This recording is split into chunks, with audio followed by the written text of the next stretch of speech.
Welcome, one and all. This is the Peace Dealer. I hope y'all stay blessed. I will be turning my webcam on very soon. But before I do so, I would very much so like for you to start breathing very deeply down to your diaphragm. And as you take these deep breaths, really illustrate and to yourself and focus primarily on what is it that you desire. And as you take these deep breaths and focus on your desire, spend the next few minutes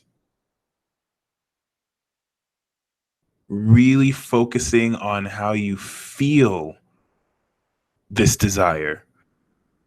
So for the next few minutes, take deep breaths in.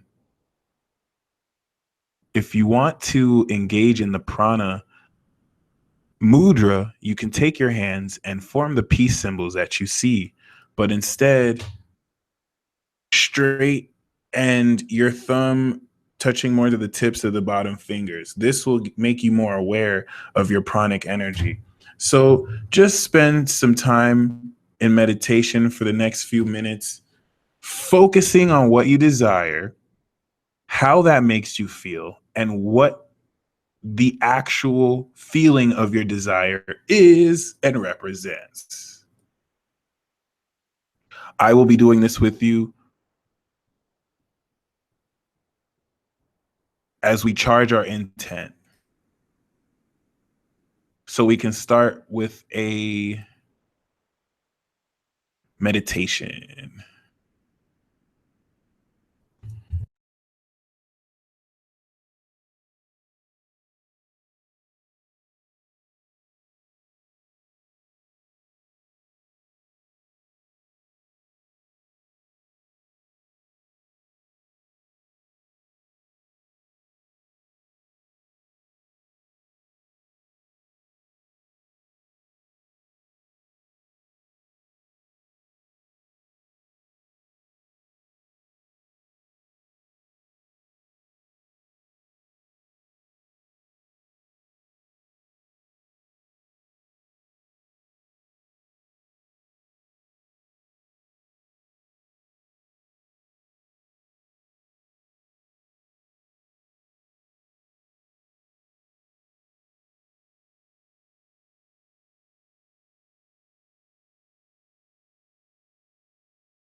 Now, as you have been mapping out and feeling your desire, and for those that have just hopped in, want you to focus primarily on what you desire.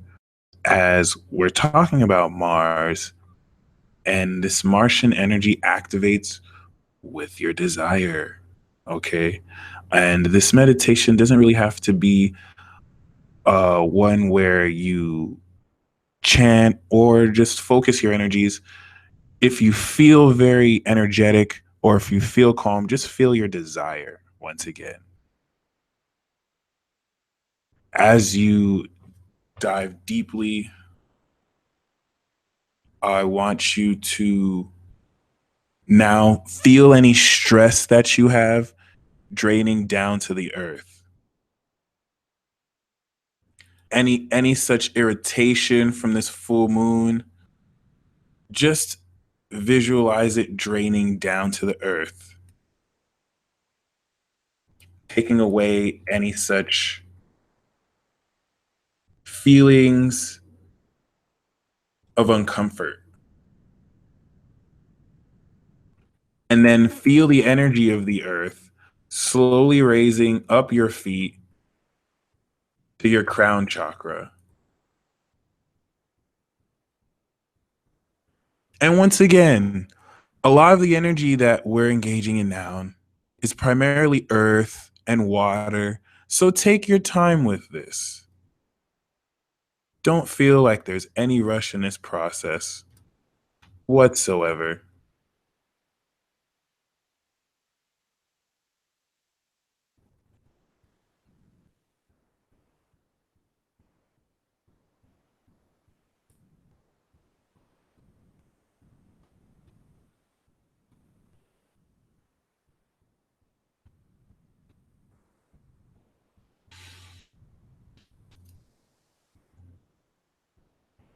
As you ground your energies out, I want you to now envision white light that represents the collective vibrations of all of us in the live chat and the collective consciousness coming down now that you're grounded to wash over your crown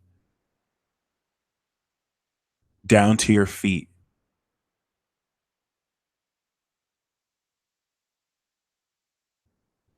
And just sit with this feeling now for the next like 2 to 4 minutes. The sexual evolution is a collective shift in everyone's kundalini energy, but the kundalini energy does not awaken without your calm acknowledgement of this feminine presence. It's nothing you force, but for some of you, you may feel this energy rise up your spine for the first time. So just breathe in and out, or just focus on what you desire, as this is the energy Mars uses to raise up the Kundalini, which Jupiter will be expanding as you sexually evolve. And once again, just relax. Feel this energy grounding and feel these vibrations of pure white light coming from your crown down to your feet. And once again, feel what you desire and take your time, because now that we've pulled all our energy, we're amplifying and we're doing a mass manifestation of the energy that you desire right now. Okay, we are leaving that alone. Good question, though. And the more that you evoke and tap into the depth of your desire, once again, like feel this deeply, the stronger you should feel these vibes for everyone. Okay. So channel all any feelings you have. This is a mass manifestation ritual where we're starting the broadcast off with so that it can intensify throughout. Empress Daisy got the 8 of Wands. This is going to happen really fast because a lot of us are really evoking desire. So once again, take the next 5 minutes. My camera is off, so you don't get distracted by my face. I'll put it on soon. But really just, you don't have to calm yourself down. If some of you are hyper, that's even better. Just feel this desire. Okay. Whether you need to make wishes or just spend time in your imagination or just feeling your sexual energy, start to feel this slowly expand within you.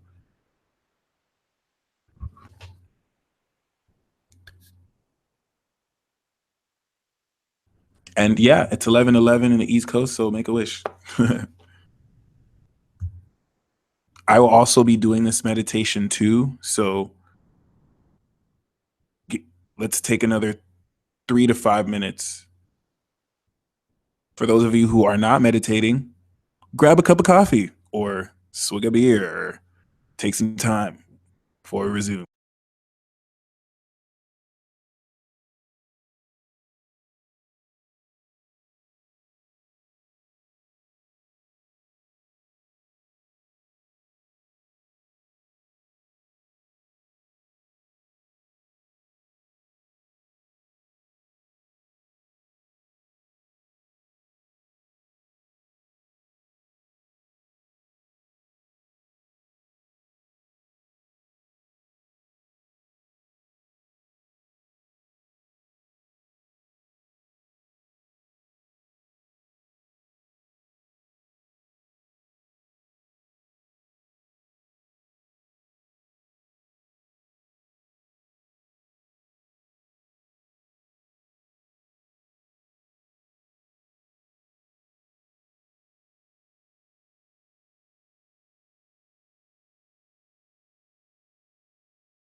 All right, it is at this time you may start to you may start feeling more of your vibration.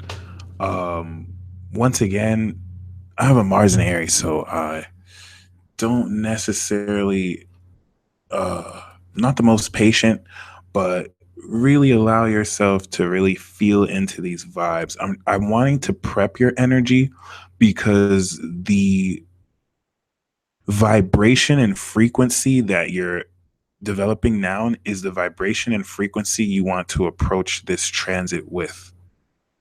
So as you take much more time to connect in this fashion, I invite you now to start releasing perhaps any influences currently in your life that are blocking you from expressing your fullest desire. As such, I will also start to I'm going to say my first channeled message right now. I feeling called to do channel messages because when we do vibrational work like this, evoking energy, certain things come up that may be blocks to you connecting. And the first thing, of course, is for the next couple of minutes, I want you to feel anything within your aura that's directly blocking you in a sexual energy. Most of you have been taught fundamentally since a child that the expression of your sexual energy makes you a whore or a slut. Please allow yourself to completely rid yourself of such hogwash, as this is a block to you harnessing your desire.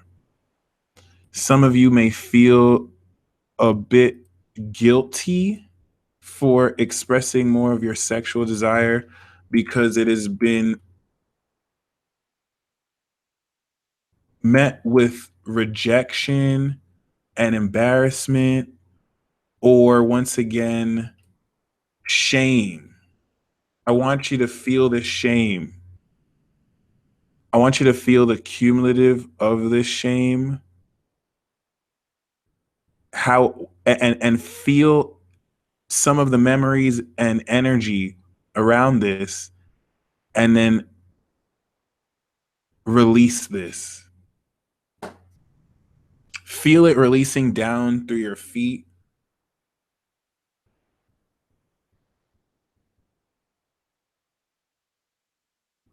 Thankfully, as Heart Murmur said, I think your people are over this. It's true. I think at a mental level, generationally, we have started to embrace this more, but subconsciously, there may have been heavy programming to where you at a mental level agree, but it's still hard to bring this out without feeling chained. Congratulations, you are now releasing this with all our energy. Now, if you are a sun or moon in Cancer, Scorpio, or Pisces, I invite you to share healing energy with the rest of the group chat and direct forth your intensity towards within your heart. But you could also picture and imagine this energy also affecting everyone in the live chat. Just not too directly, because some of your energies are so intense. For those less balanced, it could really knock them off of their balance. I'm already starting to feel this energy in my palms. So we got some powerful water signs. We're just coming out of a full moon in Cancer, so this meditation is very necessary in order to once again, rejuvenate and balance the energies. Okay.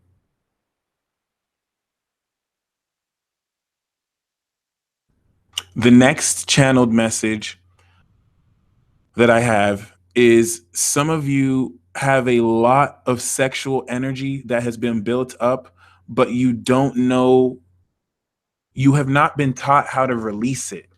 So you know how to receive love. In fact, some of you have issues receiving love as well. But regardless, some issues that you may have include expressing this energy. So you have a lot of sexual energy built up within you that you haven't been able to express because it's not in the conventional way. And as you've grown up and lived this human um as you live this human incarnation, you've had to face people who weren't necessarily in a position to understand how to receive this, and you have subconsciously blocked yourself from acting based on receiving a negative impulse. You want to release any feelings of not even necessarily unworthiness, but release any feelings of having to be right, or release any feelings of having to conventionally express your energy.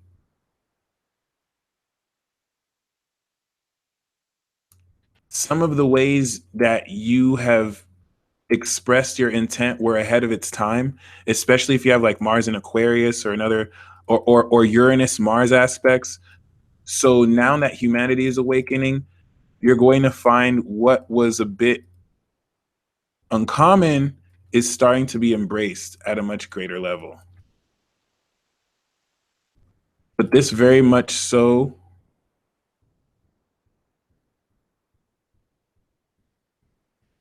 relies greatly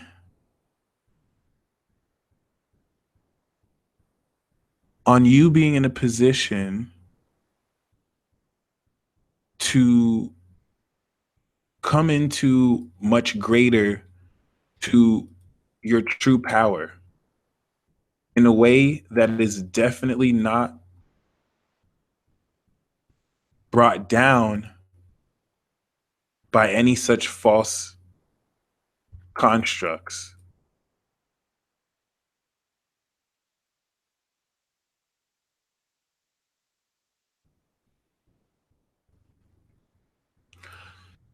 We're about to start the broadcast, but now that you've cleared this energy,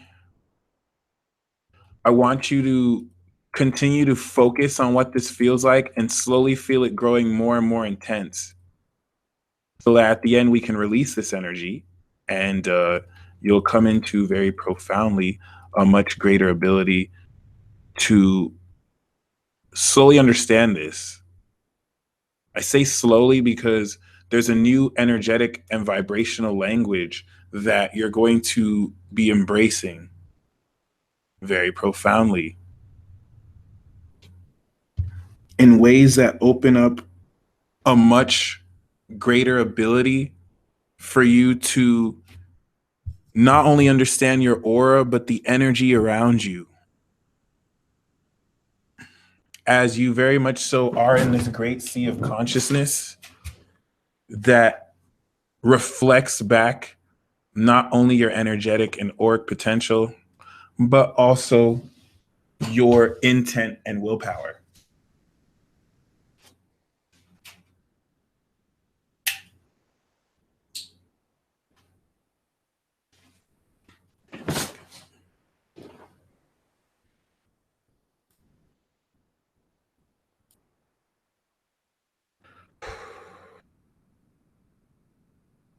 What it do, what it is.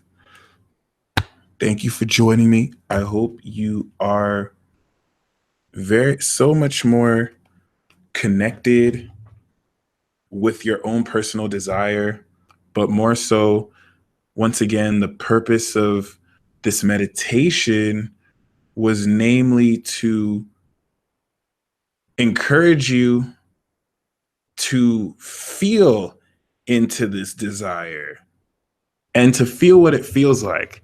Some of you may have Mars conjunct Venus or Mercury, and it can be hard to differentiate what your desire is versus what your heart is pleasing. Or even more so, it could be very hard for you to embrace more or less, once again, what it is you truly want. But in a transit like this, you will experience very powerful sexual evolution, especially if you're a Pluto and Scorpio gen. Another thing to embrace is we really just pooled our energy together. So please honor and show love to the water signs in the click, because if you didn't feel it, you can feel it now, because they kind of just like juxta this. There's an oracle card that is very important here. The spiritual connection. This relationship has a connection that goes beyond this lifetime. And the connection between you and your higher self is set to intimately be the first symptom. It's not symptom, but the first sign that you're sexually evolving, or really just evolving energetically.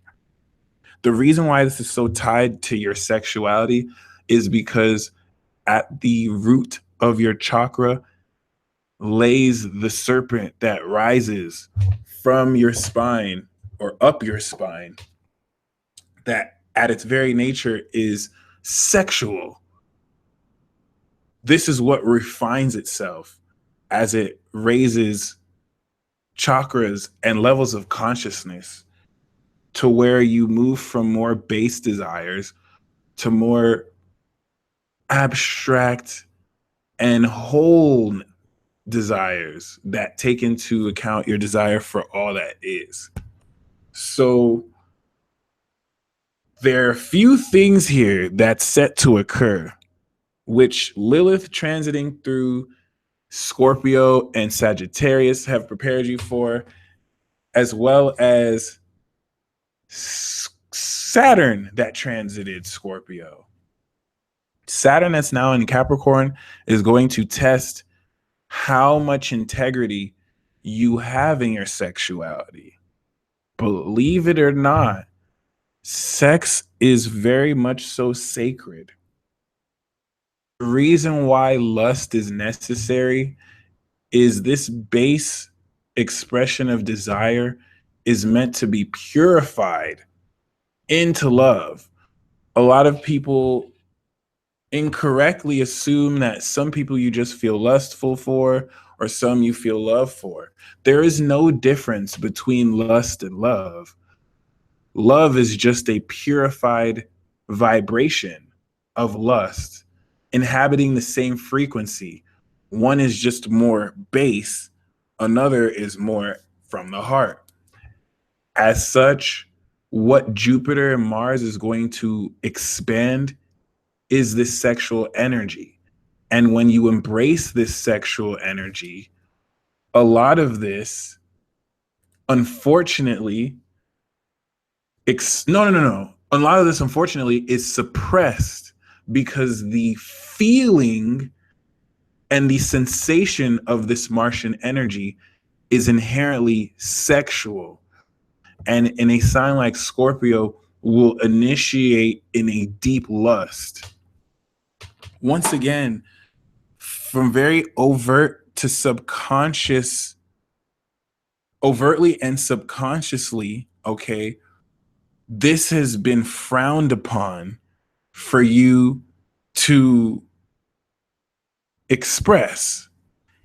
And not only has it been frowned upon for you to express, on top of that, hypersexualized images used products adds to your sexual frustration because you're suppressed in certain ways from acting out sexually, but you're constantly being made to be horny and linking that sexual energy towards products. It's really genius because you're driven more from this root core. So if they can align it with certain products for you to buy, it's subconsciously, as you see this, going to influence you more. The reason why this is important is this is trining Chiron and Neptune and Pisces. Very psychic evolution of how you sexually express your energy more than before, where some of you are having sex with certain people across distance. And it's this literature and speaking up about this evolution of how we deal with such empathic energies that our generation in all spans are having to like literally experience and walk through. Once again, very important to keep in mind because a lot of what adds to the sexual frustration are gender roles that we have silently enforced. There are a lot of women who don't necessarily make the first move because they have been told that a man is supposed to do it. But not every woman has her Mars in a feminine sign. All right. My Mars is in Aries. My problem is I try and initiate too much. I'm always trying to make the first move. Astrology and human design have taught me nothing wrong with keeping that assertiveness, but I have to wait for the invitation, right? My Venus is in a feminine sign. I actually have to wait before I just pounce, which is just weird to say. But once again, some women have their Mars and Venus in masculine signs, which promotes them being assertive. And a lot of the reason why, and it actually works, it's both men and women because there's some men, once again, who feel pressured to make a move when they have more Taurian or Cancer energy or Virgo and Capricorn energy, and they're actually meant to attract, right? So gender roles are having to really be rewritten based on masculine and feminine energies, where just because you're a man or just because you're a woman, it does not, it shouldn't matter whether you act on your sexual energy versus your own personal masculine feminine energies. All right. So once again, really keep that in mind because with this sexual evolution of energy, you're having to shatter past certain gender roles that may actually keep you chained down because Jupiter is only concerned with expanding your energy. Jupiter expanding your sexual, primal, deep, intense energy in Scorpio is manifesting it right now in releasing the bounds on anything that you've suppressed. So the first signal proof that you're going through profound evolution from 6 weeks ago over the next 4 weeks is you may have found yourself becoming increasingly horny and aroused. You may have found that your sexual appetite has expanded. You may have found that you're having to release a lot more of this sexual energy as usual. It is very subtle chains that we, for some reason, have clung to societally that could literally hold you back because many of you have been born or raised feeling that certain practices like masturbation or sex are wrong to do in excess. So some of you may be going celibate to hold the energy in. Some of you may feel that releasing too much of your life force is wrong. And these are not bad teachings, but if you're not releasing your energy, you may need to release your energy, whether you do it with someone or by yourself. As far as moderation, as far as how frequently you do this is more personal to you, but it's less about really releasing and it's more about cultivating this energy. Some of you may do the whole Tao thing where it's like you get close to releasing and then you don't and you just channel that energy. The purpose here though is to actually work on it. Like there's knowledge and wisdom of not just sex but sexual energy that You were not taught. So this wisdom is still awakening in you through your feelings and through your body's responses. And the reason why I'm saying this, how I'm saying this, is a lot of how the expression of the desire is going to express itself. You have to remember these astrological energies, these universal energies are not bound by social convention. When your Mars sign is going crazy because it's conjuncting someone else's Venus and you're seeing green lights that point to you having a sexual experience with somebody, the universe is not about to be like, oh, well, hold on. In this societal convention you had, this is technically not right to do. Traditionally, this is supposed, like, no, Jupiter doesn't care about that. The god of war, Mars, does not care about that. The god of war, Mars, does not care about that. So some of you are getting like opportunities to engage sexually with people, but you're letting modern convention and you're letting modern tradition stop you. And then you're repeating the scenario over and over, and you're asking yourself, why does this keep happening? You are going to have to break certain rules that you might have inadvertently suppressed yourself with, only to find out it's not a real rule. One of the most important things I got told is, remember, Saturn is a gas planet. Saturn appears solid, but Saturn is a gas planet. So it's not really solid. Like, the rules that are enforced that you have to actually like do, you don't have to do. You can cross a red light right now. This is how you, this is kind of how you can pull, this is how you can call Capricorn on their BS. Like, they'll enforce that gas, but they're really all just smoke. Saturn really just has smoke coming out of his ass, because I can cross the red light right now, and if there are no police officers, I'm not going to get pulled over. So was that rule really real? Because I just like gas. Okay. And keep that in mind, because some of you are letting illusions block you from stuff you don't really need to do. Some of you are keeping yourself in a cage. All right. Mars in Jupiter is squaring the North Node in Leo.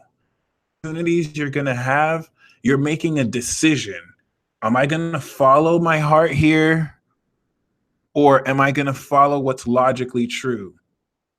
Follow me here, because Aquarius is established knowledge. All right. The South Node in Aquarius is the reason why I have to stop at this red light. And I'm totally using this as an analogy for sex, or an analogy for expressing your desire, because Mars is not fully just sex. The sexual energy is harnessing your assertive willpower, to where after this transit, you're going to be sexual with everything.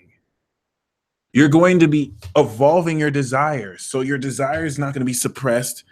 It's going to be coming out, where everything you do is expressing this desire. You're going to be talking to people sexually, not even because you don't want to have sex with them, but because you're sexually engaged in the experience. Sexually engaged, not as in sexual intercourse, once again, but your energy is not being suppressed. This doesn't mean that you're thinking dirty thoughts either. You're just more so intimate with everything. And you'll eat food like you're having sex with your food in a very oral way. You know what I'm saying? It's something that has to be very balanced, because once again, as you evoke this, it will start off lustfully, but you purify this intent. But once again, Aquarius is that knowledge. do I cross this red light? Because clearly Aquarius is next to Capricorn. So you're having resources of what the rules are. But then Leo is what your heart wants. It's opposite that. It's in the moment. It's like, yeah, those are the rules from the cosmos and the sky, but I'm in the moment. My heart's here. There's no one around. If I cross this red light, no one's going to get hurt. So Mars and Jupiter squaring Aquarius and Leo, you have a decision to make. Are you going to go to the south node where it's like, okay, the south node's where it's safe, right? The south node's where it's safe, where it's like, well, these are the rules. This is the knowledge. This is true facts. I know I may have to do it this way. I'm not supposed to do it this way, but my heart is guiding me here. I'm sorry. My heart is my heart is guiding me is over there. Now, listen, if this was like the south node in Leo, you might be comfortable falling back on your heart. But the challenge is to follow your heart.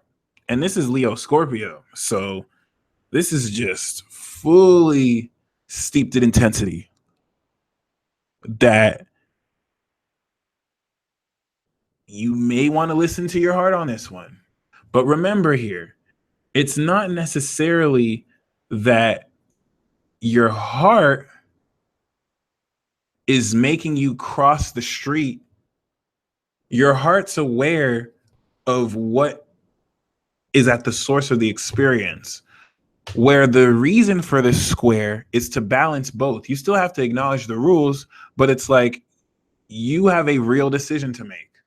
Are you going to be that person? Let me, and this is controversial. The reason why this is hard to speak on is this is very controversial. Are you going to be that person that's going to wait? Because you have people like that. Are you going to be that person that's going to wait at the red light? It's 3 o'clock in the morning. There's nobody. And the light's just red for a long time. Do you see how this is a subconscious block where you're letting traditions and rules hold you back so much, you're not making your own independent decisions? There are two types of people.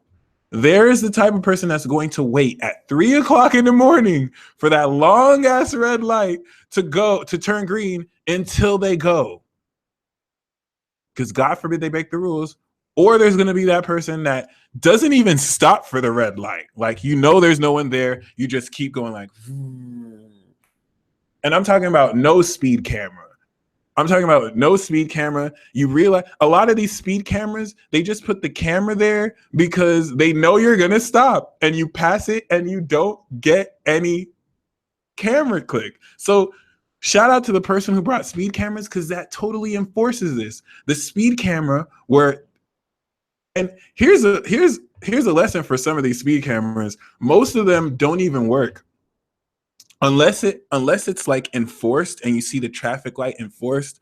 I'm talking about like a side road that's not even a major road. That's just a basic, no officers. Some of you guys don't even know most of the cameras don't even flash. Like, they're literally just placed there. I know this from experience because I have a Mars and Aries and I'm a very reckless driver. So I do know how to run red lights. I might be very biased, but like, even some police officers will say, oh, dude, we just put that there because we know people are going to stop. Like, this enforces the rules, which is great. I'm not telling you to break rules, but are you going to be that person who makes excuses? Like, no, there's no one there, but I don't want the camera. You know what I mean? Like, you know what I mean?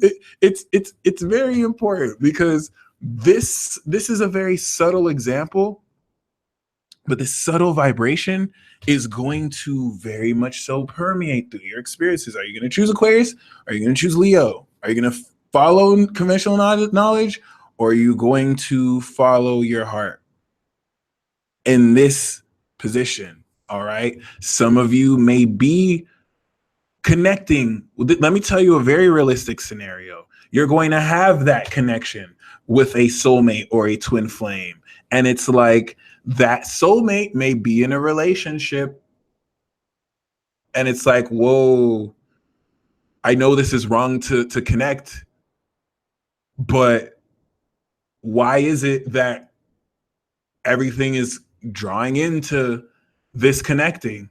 And then following your now listen, following your heart's next to Virgo. So if you flesh out the details, if you take it as is surface level, then would it be wrong to engage? Okay, if you now look at the details and realize, oh, the partner that soulmate is with is not even invested in a relationship and is actually making grounds to break up with that partner.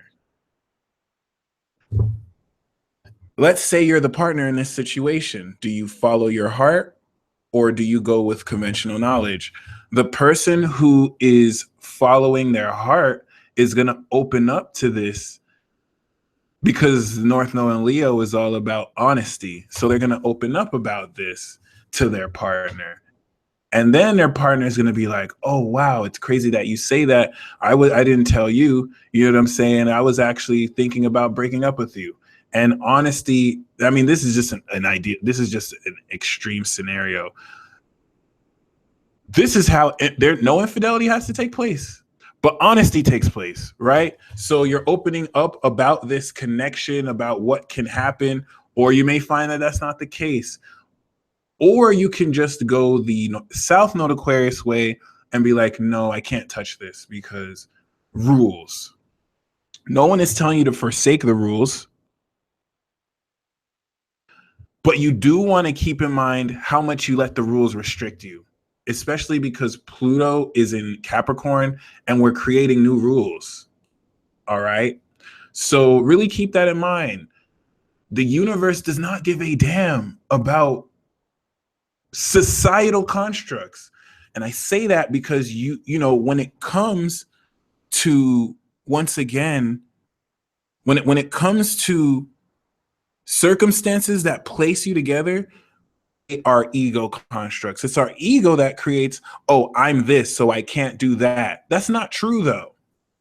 That's not true. Like, you can do anything. It's your ego that separates you. So you're still going to, the true flow of energy is going to connect you with what needs to be connected. And the delay happens with your ego aligning or not aligning to this soulmate lesson or just to this lesson. So just like Aluna Ash just said, it's not cheating if it's honest. If you find yourself in a triangle as such, go the honest route where you don't have to engage in any infidelity. Just be honest enough. That's what makes it a risk. Just be honest enough to let everyone involved know what's going down. You shouldn't be keeping any such secrets in 2018. All right. The more you can open up, the better. And if you're keeping honesty, this will keep the integrity. If you're trying to be sneaky and have your cake and eat it too, then any conflict or chaos that erupts is your own karma. But trust me when I say that's just an example. You're not going to find that love triangles and triasts or temptations really come through, because this is more so about a refinement of your intent and your sexual energy. It's less about romance and more towards what you express your desire towards. Most people only express their Mars during sex. When Mars is something, your sexual energy is something that's supposed to be a part of your lifestyle.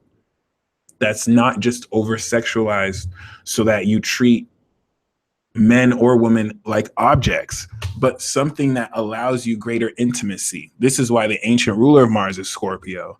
This is that energy that's ever so aggressive, but just out of your touch and not forceful, that will let you feel the intensity of their desire while they're doing things, instead of it necessarily being compartmentalized.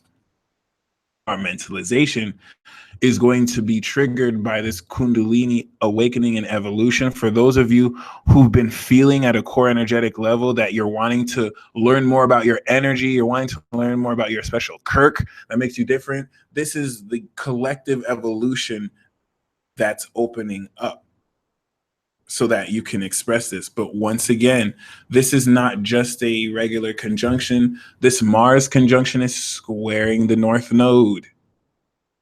And that's really the only harsh, it's not even harsh, it's just a challenge, all right? So that you, Kirk as in Kuirk, but it's a challenge because if you think life is linear, it's not. And sometimes you have to make a decision where you have to break the rules or let the rules chain you. So just keep that in mind. This week and next week, you're going to have to make very important decisions that are based on the judgment your heart makes towards situations versus what is established conventional knowledge. And you will have the choice to make. I'm urging you to go to for your heart. Choosing your heart doesn't mean that you have to take action in a way out of integrity. That's your own karma. But make sure whether you do it in integrity or not, you decide on your heart. The North Node will hook it up for you, and it's not a risk at all because this is really meant to test how deeply you trust in your own intent, as well as how deeply you're aware of this awakening. This sexual evolution as well is going to occur at different tiers. So for those of you who are born with Pluto in Virgo and Libra, Jupiter has already evolved much of your unconscious latent abilities and awareness and subconscious power. So this transit is going to manifest at a much deeper level what you can gain and what you can shift with the evolution of your own sexual energy. If you were born from 54 to 91, then this Jupiter Mars conjunction is sextiling your Pluto Virgo. And then for some of you, it may be on your Neptune and Scorpio. So this is granting you not only profound ability to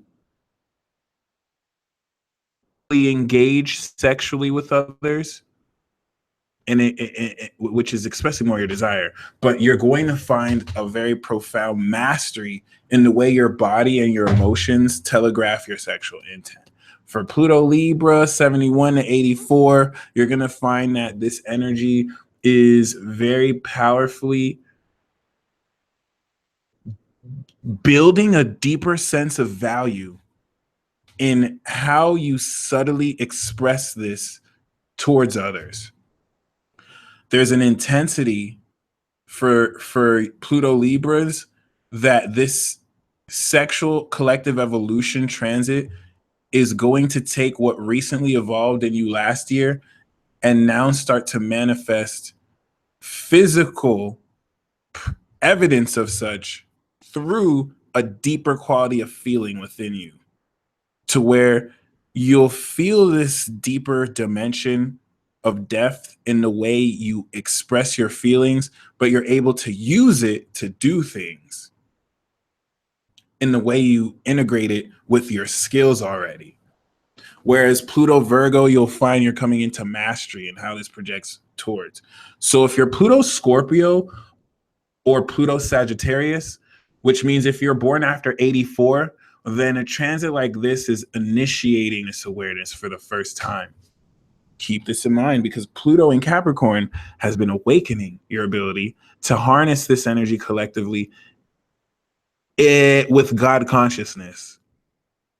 Pluto is awakening this revolutionary aspect of ourselves to engage telekinetically so that our willpower directly influences the subatomic particles in our experience and our space. So Pluto Scorpios, this is the drive behind what is tripling your sexual energy. It's not even tripling, but if you're Pluto Virgo and Pluto Libra, by now you have developed techniques and you have gained experience through maturity to deal with an excess of sexual energy. If you're Pluto Scorpio, Pluto Sagittarius, you need to fully surrender to your sexual energy.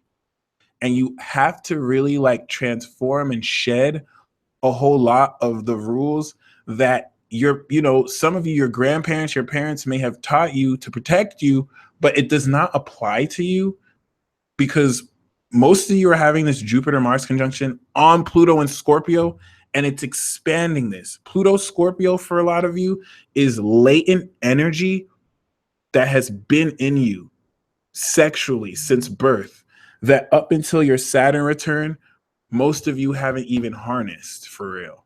And then Saturn went through this, and it kind of like flipped the seal open to where now the energy was kind of coming through you, but it was still uncultivated.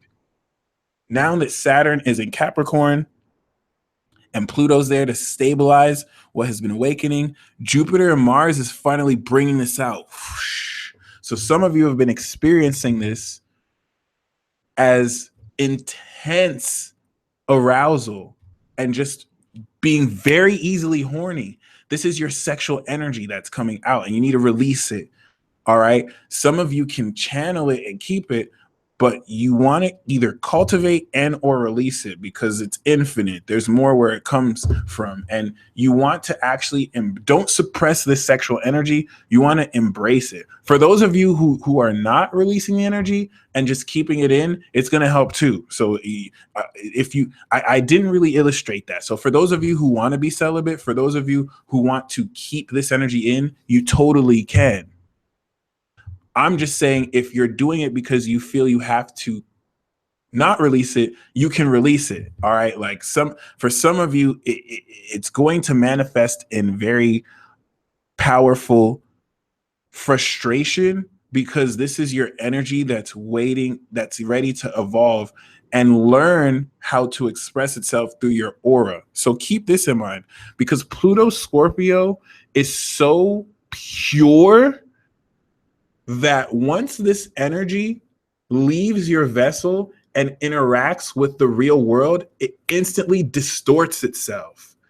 So this pure sexual energy, once it now releases through your aura, manifests in heavy lust.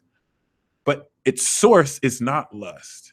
This is why your meditation practice and learning how to interact with your aura will help purify the energy.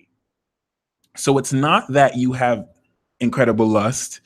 It's that this sacred energy is so pure, you're having to learn how to control it because it's going to manifest as lust because of the energy in the air. Ideally, if all the energy was pure, you would not feel lust. So keep that in mind. But we have negative entities. There are succubi and incubi that exist. And this gets very difficult because in an evolving generation, there are still people who do not acknowledge the existence of witchcraft and of negative dimensional entities. Not acknowledging their existence is losing the battle. The greatest trick the devil ever made was to make you feel it doesn't exist. Not so that you can blame the devil for everything that happens, but you have to be aware so that when the temptation comes, you see it for what it is. And you stop chaining guilt to yourself for things that are being projected on you, to where you don't have to give responsibility away, but you can recognize it and take your power back. So you see things for what they are. Because lust could be spinned into a whole lot of romantic intentions that are really just based on impure, infatuation. And if you're Pluto Sagittarius, you're probably feeling this at an even deeper, wilder level, because this is preparing you for 2019, where you're going to have your evolution, which is going to be too wild. All right, because this is just going to outward blast through you. The sexual evolution is very much so generational, in that there's going to be a much looser and more open attitude towards sexual connection, to where there'll be more people having sex with strangers, but you'll personally experience this as engaging intimately with people who you can trust and who you are friends with. This doesn't have to be sexual, but you'll just find you intimately engage more with your family members, with your spouses, with your friends. And this is your sexual energy starting to evolve and expand, as collectively, this is refining our intent. And now, because this is trining Neptune, you're going to experience you intuitively being led to take action, because Neptune, your imagination, is guiding your intent. Your heart's being pulled, all right, by spiritual connections that you have with others, profoundly so. And you can suppress yourself by not believing in this. So I'm not personally telling you to believe that you have a spiritual connection with someone, because it doesn't work like that. So I'm not, see, I literally just spit to the twin flame card, the lovers. It doesn't work like that. Like, I'm not really telling you, like, oh, believe you have a soulmate or believe you have a sacred connection. This sexual evolution is going to evolve your personal psychic connections with other people. And because there is more passionate energy involved sexually and with the heart, this is what's going to allow you to feel this first. So I'm not telling you to just believe blindly that you have a connection, because some of you are not at that stage yet. I'm saying when, which you will, when you experience the sensation of your energy vibrationally connecting with somebody else in a way that is unseen and frustrates your mind because it cannot balance the real from the unseen, it is your job to not suppress that it's not happening. You need to acknowledge that you are connecting. Now, what your mind is going to try and do is make sense of this and, in a certain way, feel like, okay, if I'm feeling this, then this is happening. I'm feeling this and we're communicating telepathically. That's a mercurial way of trying to dumb down a spiritual experience. Spiritual experiences like this are more subjective in the sense where they're swimming in the ocean and it's not that technical. If it was that technical to where someone is like telepathically expressing, there's usually going to be dual confirmation. And what's opening up is this confirmation where a lot more of you are confirming that what you're saying to people telepathically, they're experiencing maybe in different ways. But this is very, very important, because if you're looking for linear ways to prove that you're spiritually connected, it's literally like trying to fit what a lot of you are trying to do is take your spiritual connection that's a smartphone and fit it into this 3D world that's a flip phone. So some of you are trying to make sense of accelerated and advanced expressions of your emotions that are a vehicle to experience the ether, but you can't mentally make sense of it. So some of you feel like since you can't mentally make sense of it, you suppress it and that it's not happening. It is happening, but it may not happen the way some of you want, because some of you feel like you have to micromanage and control these connections in the sense where it's like, well, if I do this, will this happen to them? And it's like, it doesn't work like that. Once again, you can't try and fit a smartphone's chips into a flip phone. Some of you are sensing that, oh my gosh, I'm psychically connecting with this person and we're playing this app and it's amazing. In this app, we can have video chats with each other, and you're trying to like make this video chat app work on a flip phone that doesn't even connect to the internet. It's like you have to surrender control and you have to let it be what it is, because you're opening, while you're experiencing this, you're expanding and opening this abstract subjective connection. So it's okay to not understand what's going on, because a lot of this connection is expanding. A lot of it's just meant to be experienced. And frustration only occurs the only time you get, because the whole notion of this soulmate connections always fill you with happiness. Whenever you connect with the soulmate, whenever you connect vibrationally, all right, whether physically or astrally, but of course astrally, it fills you with happiness. You feel it. The reason why you get sad is because now, oh my gosh, I can't say now the same anymore without thinking about now, but what happens is you attach an expectation to the connection. You start to think, well, it's not on my flip phone, so it's not real. when you're picking up on something that hasn't been created yet. Let's just assume what this analogy with flip phones have much to do with, once again, you being in a position to plant yourself back to the mid 90s when we didn't have smartphones, and you're already starting to pick up on smartphones. And it's like, how does this make sense? I only have a flip phone. Okay. So keep this in mind. A lot of you place expectations on what you want and desire. You think that just because you feel an intense connection with someone, it automatically means you're meant to be with them.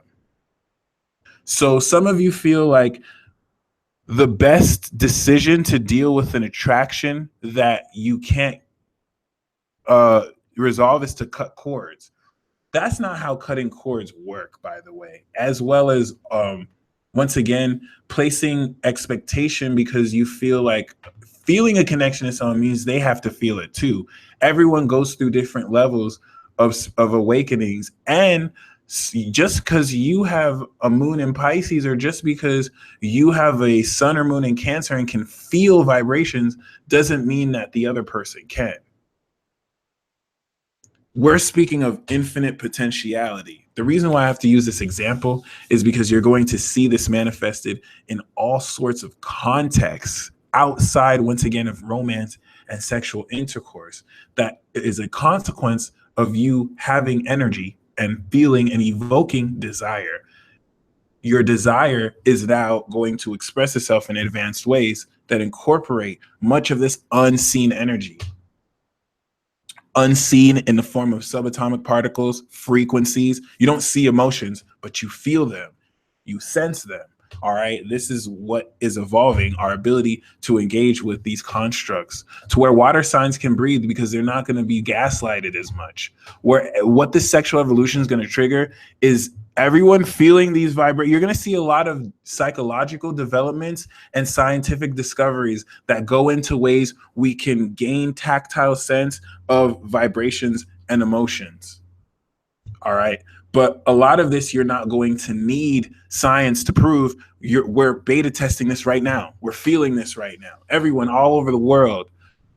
So really keep this in mind, because the key here is to just focus internally on your personal energy. What does your personal energy feel like? Your homework for tonight is to feel your own energy signature. What is your energy signature, and two other people's energy signatures, so that you'll know it's them. So if someone was wearing a mask and they said that they were your best friend, you would feel their energy signature is off. That takes focus. And you can only do that by first going inside and really determining what is your own energy signature. Now, let me tell you something.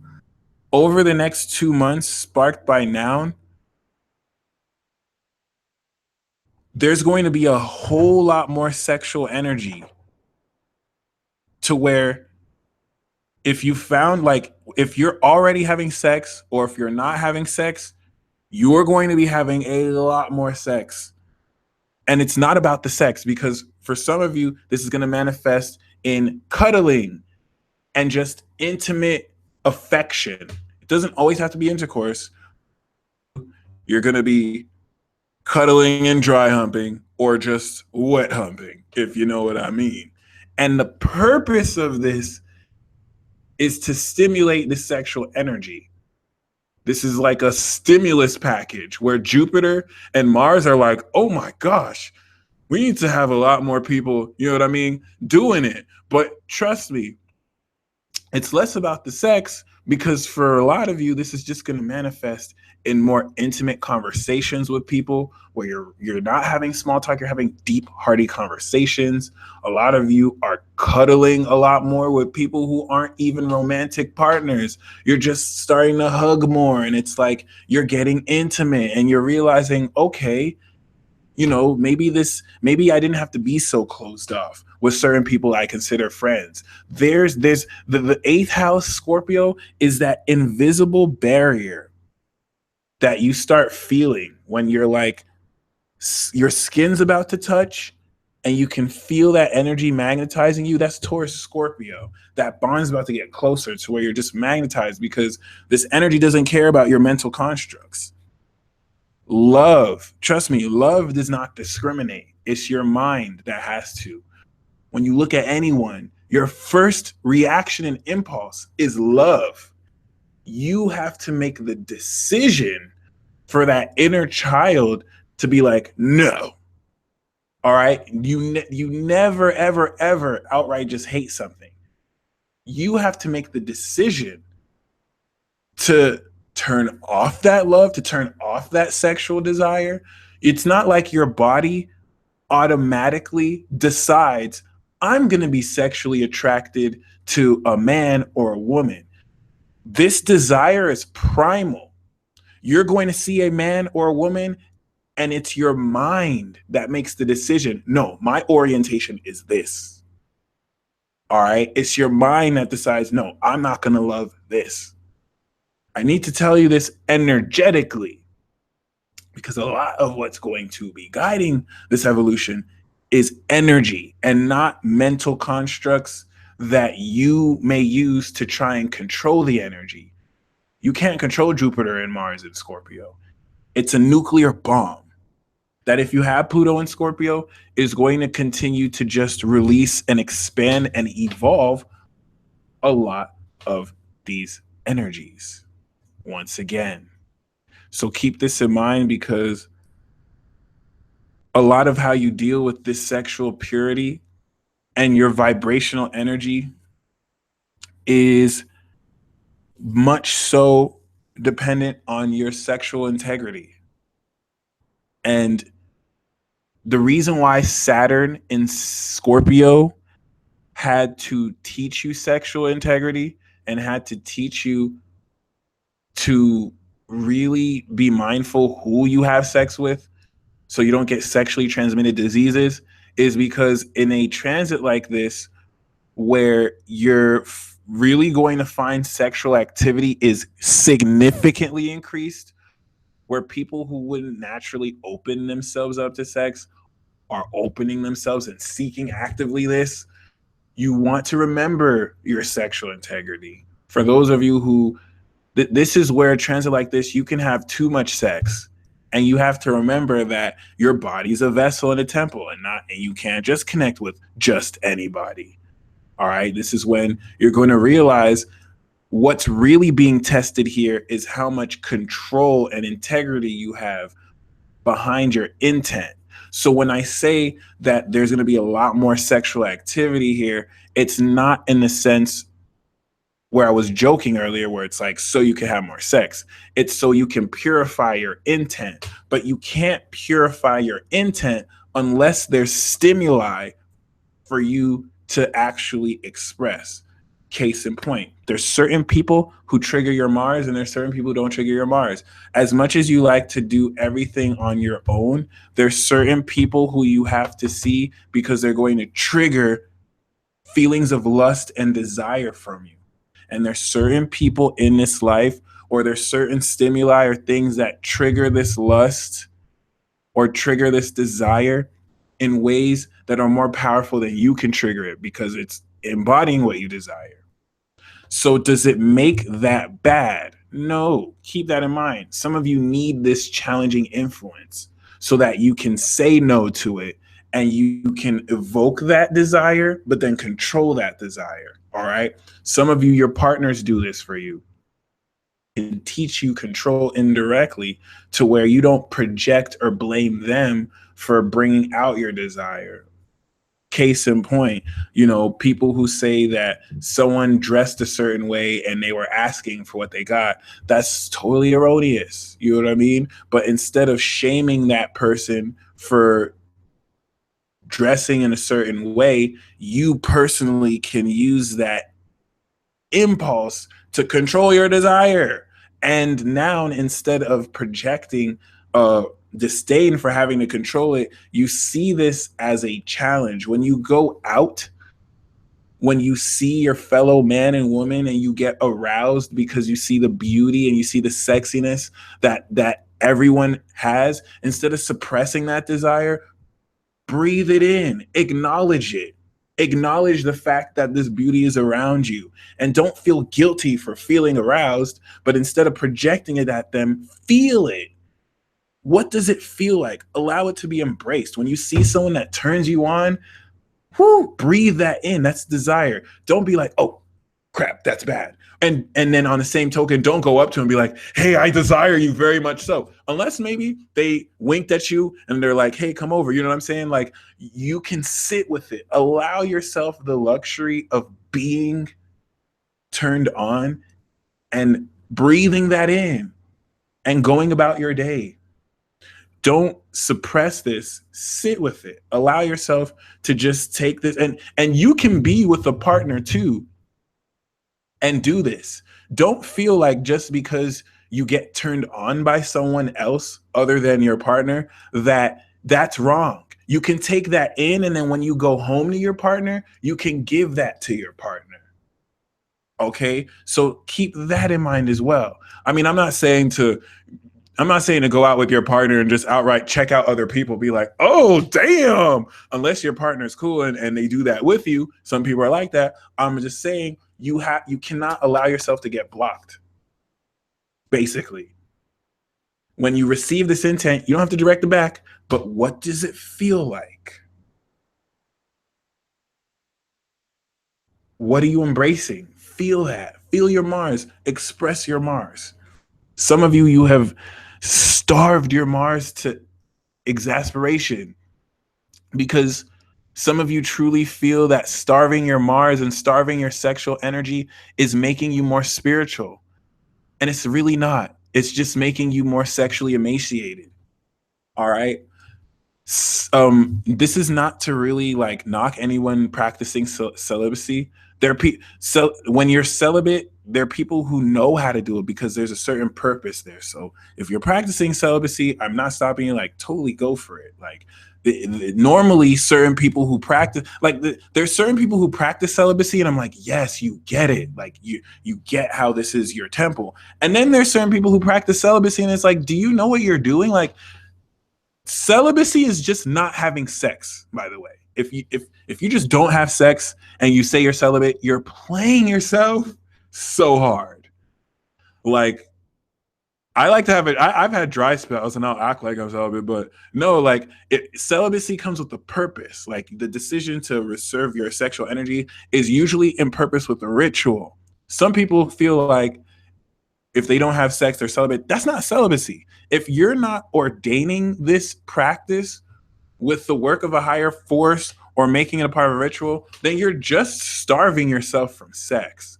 If you're just not having sex, but you're not alchemizing that energy, you're not creatively expressing it, that's not celibacy. So I'm saying this because some of you think you're celibate, but you're just starving your Mars, and now Mars is giving you sexual experiences, and you feel like you're not sexual because you're having sex outside of a relationship.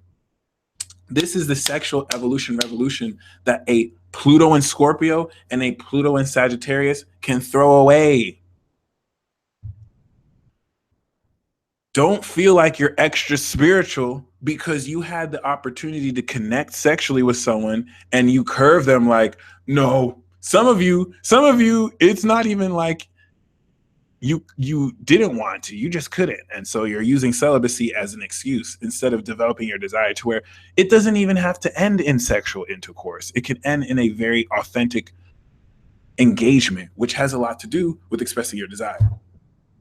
So a lot of you really need to throw away these outdated rules. Swear, some of you really feel like because you haven't had sex in a few years, you're like more spiritual. That is not true. In fact, the lack of affection and the lack of sexual energy scientifically denotes otherwise, to where you're not even, your sense of like personal interaction is off whack, unless you're kind of like, once again, supplementing that with social engagement. But just keep that in mind. Stop suppressing your sexual energy. This was a patriarchal attempt to sully your kundalini. No one is telling you to be a whore and have sex with everyone you're horny with. You have learned to, at a greater level, maintain your sexual purity, as well as also be in a position to engage. And I personally advise you should never have sex with someone you don't have a heart connection with. Like, if you just have sex, if you're really turned on by someone and you just have that like root chakra connection, like you think they're hot, they think you're hot, you shouldn't have sex. Like, you should wait until you draw that energy up to the heart, and then anything after the heart, you know what I'm saying? I'd advise. If you want to have sex before that, you totally can too. It is what it is. But once again, like, you should never really have sex with someone you are not connected with at a heart level. And that's what I'm saying. If you're single, you might meet a soulmate, or you might meet someone who you do have a heart connection with. Be wrong if you had sex with them, even if you weren't in a partnership with, versus someone that you're in a relationship with, that you've been with a long time, but you've lost that heart connection, and you just kind of have this lustful level where you guys just have sex just to have sex. You, even though you're in a relationship with that person or married to that person, you should stop having sex with that partner until you develop that heart connection again.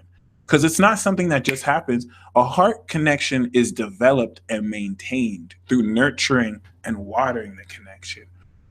Certain people believe that you just meet certain people and then they're my soulmate, so I have a heart connection. It doesn't really work like that. You can develop a heart connection with anybody. You just have to have the work to put in. This is what friendships are surrounded upon. So, you know, I wouldn't advise, no matter how much. See, sometimes you can have a sacral connection to someone when you're connected at the sacral cord. This is when your souls are just so bound together, and it's like, oh my goodness, like I have such deep feelings. When you're connected at a root chakra level, you get horny for someone, you get sexually aroused. When you're connected at a sacral chakra level, you can get in your feelings for someone. And some people feel like because you're in your feelings that's right to have sex. Nope, you still got to wait till it's at a heart level, to where it's chill. It's like you could feel so much of this energy, but if you didn't have sex, it's all cool because you have a heart connection. Now, once again, like, that's just my advice. You don't have to do this. If your body is your own. I'm just personally advising. You are going to have so many opportunities. Like, this is a whole new wave. I'm telling you, Neptune's in Pisces now. Uranus is in Aries. This quincunx between Jupiter, Mars, and Uranus is what's just going to bring unexpected sexual opportunity. Some of you are watching this like, yeah, whatever, Mike. I haven't had any sexual opportunities in a long time, or I'm not even, like, you know what I'm saying, focused on whatsoever. This isn't going to happen. You're going to be very surprised. And it's not because of you. This is a generational collective influence. So what you're experiencing, everyone is experiencing, whether you're already having it or not. If you're like me and you have dry spells and you don't have a lot of it, trust me, it's going to come. And it's not just so that you can lose yourself in a sea of sexual opportunities. It's so what's being tested is your sexual integrity, to where some of you may find, with all the opportunities you have to connect sexually, you may never have sex once because you don't connect at a heart level with someone. If that's the case, congratulations. It's not like you win anything for passing, but that's just an energy. For those of you in relationships, oh my gosh. For those of you in relationships, you guys are going to, like, I want you to think WWE, and you and your partner are going to, like, destroy each other in bed, because a lot of the subconscious stress and a lot of the anxiety that's built, your souls are going to draw yourself to deal with it sexually and to transmute and alchemize it. So if you find your partner is way more restless and, like, way more, like, aroused than normal, oh my God, like people in relationships, you're going to be finding they're a lot more to themselves. And the nature of this sex is going to be angry. Like it's going to be angry sex. You're not even going to be angry at each other, or you might be angry at each other, but it's just going to be very like passionate, like, God damn. A lot of expletives are going to be screamed out because you're going to feel yourself releasing a lot of suppressed energy through the act. All right. Of course, though, I'm speaking generally here. Some of you have already evolved a lot of your sexual energy. So this could be a very peaceful, tranquil period with the trine, especially if you have Jupiter in Cancer. This is going to, or any Cancer energy, you're now stepping into a grand water trine. But really keep in mind, divine partner telepathy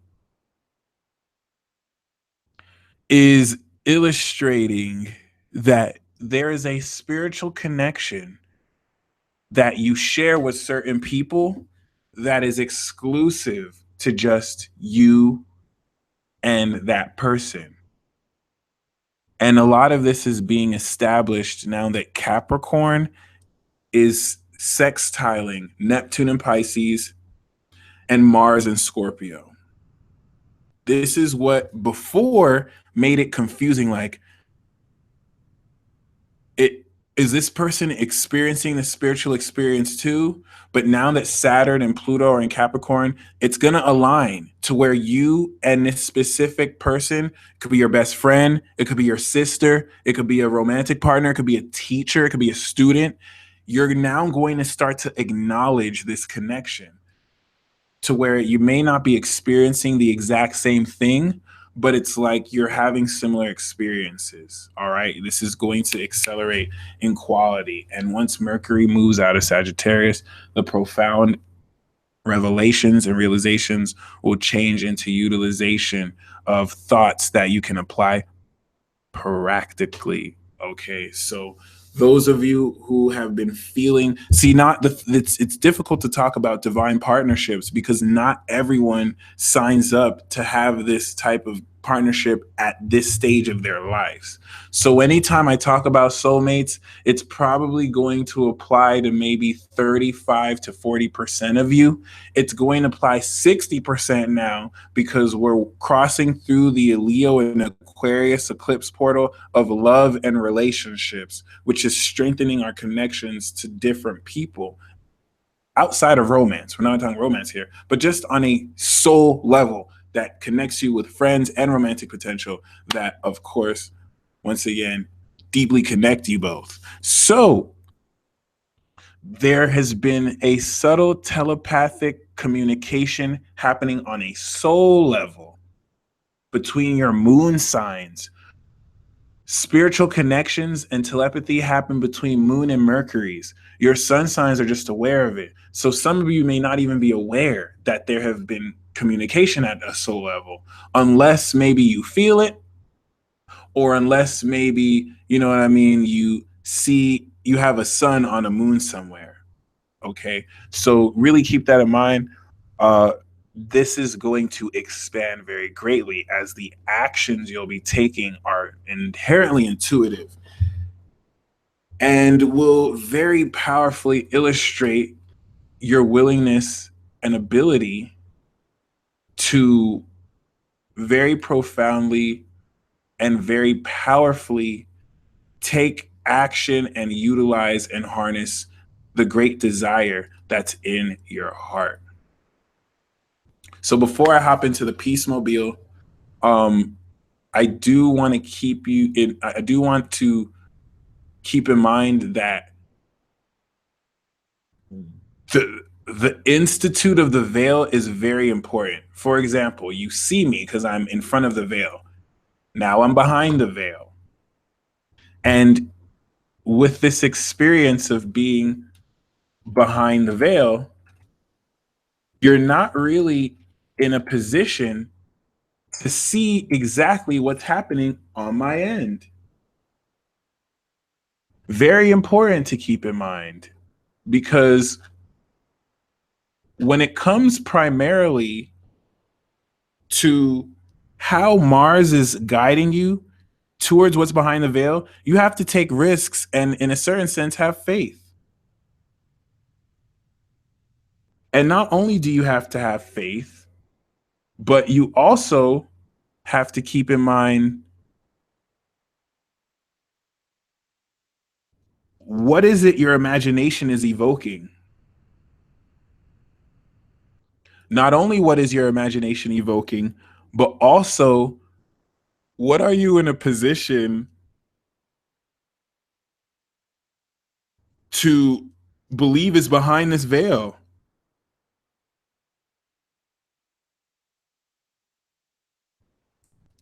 Right now, you've seen my face, so you know. But what's very important to keep illustrated is Mars, your intent is going to be guiding you towards what's behind this veil.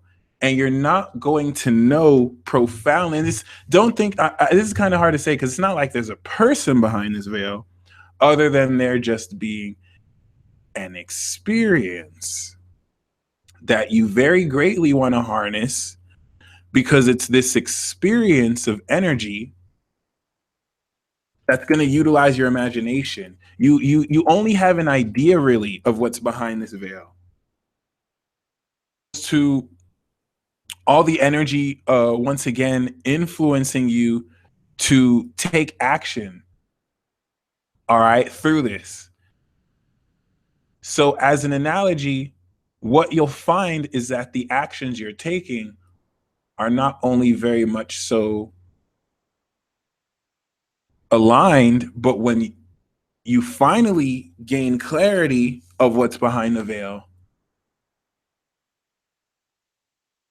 you realize, damn, it was just so congruent with what I had to deeply have trust in what I was acting on.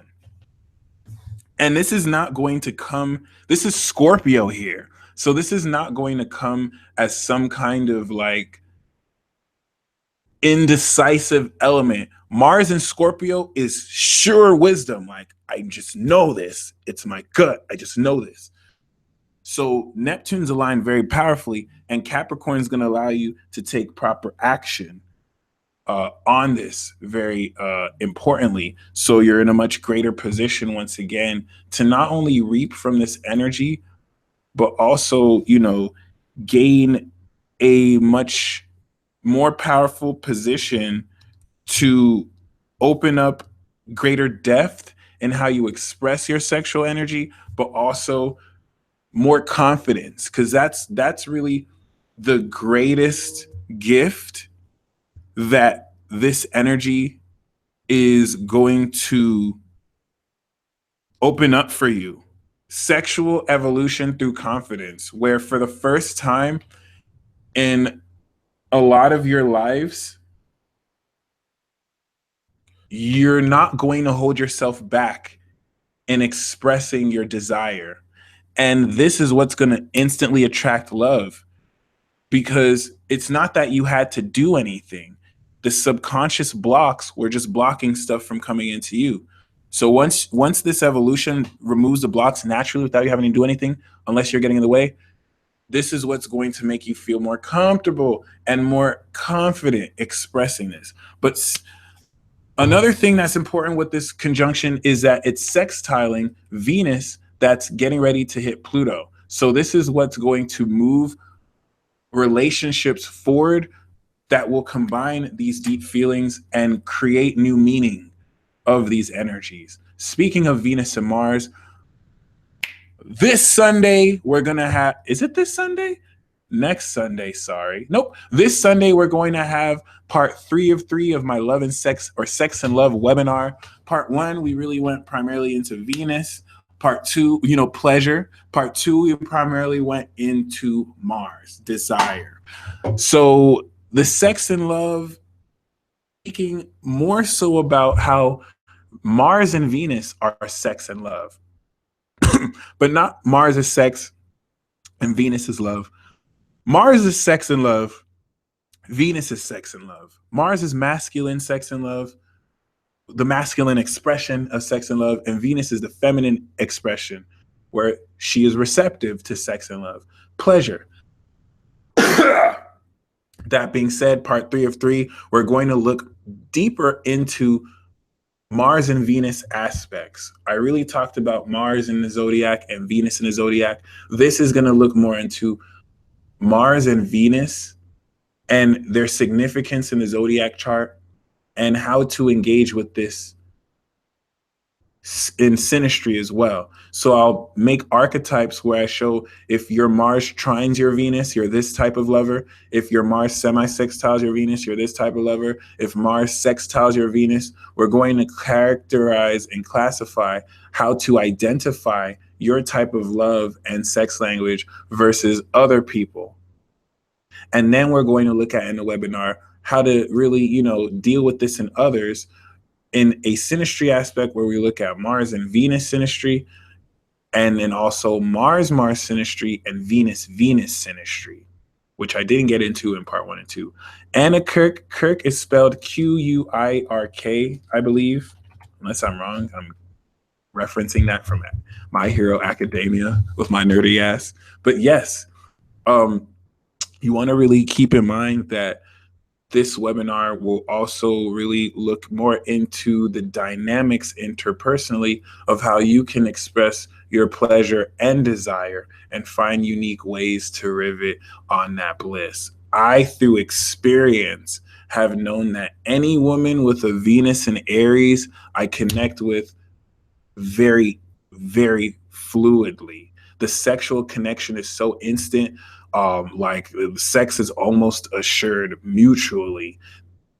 Knowing that in Mars Venus conjunctions can allow you to step with greater confidence when you express yourself towards others, where even Mars Venus squares could be just as potent, where if your Mars squares someone's Venus, the connection could be just as potent. It's just going to clash because of different modes. So really keep that in mind. This will definitely be a more technical webinar where we look at different combinations and we really look very greatly into more of this energy encompassing how you can create more pleasurable love and sex in your life while also more really understanding your own energies. We also have the lunar and solar eclipse tarot and astrology reports. So definitely take advantage of those below. The links are in the description below. I still have the wealth and career tarot cards as well as the soulmate and the twin flame tarot card readings. I got a little bit backed up. So for those of you very patient waiting, thank you very much. But yeah, by the end of the week, I'll be more than caught up, as well as for those of you who have, for any of you who have ordered already, you don't have to worry about that. But for some of you who have been patiently waiting, very much so appreciate that.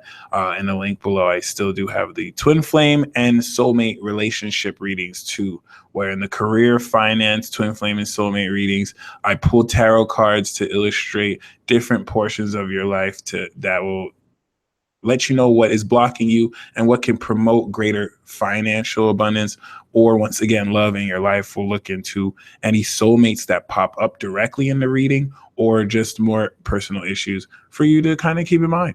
All right. And yeah, I still also have the monthly tarot service, or it's really more the monthly natal chart tarot reading where I will pull one card per house in your chart that you can get every month. Every time the sun switches signs is a good time to update with that.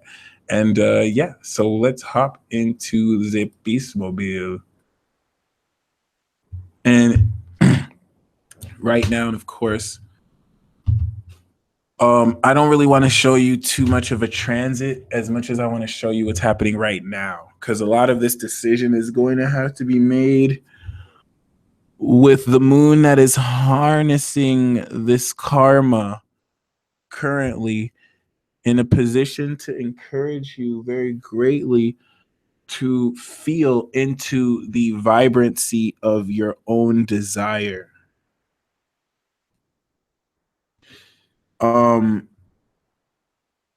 it's definitely very important to embrace, because there are going to be exciting developments as if by fate that occur to offer you the opportunity to expand and evolve this desire in your heart. But this may come with having to break certain rules.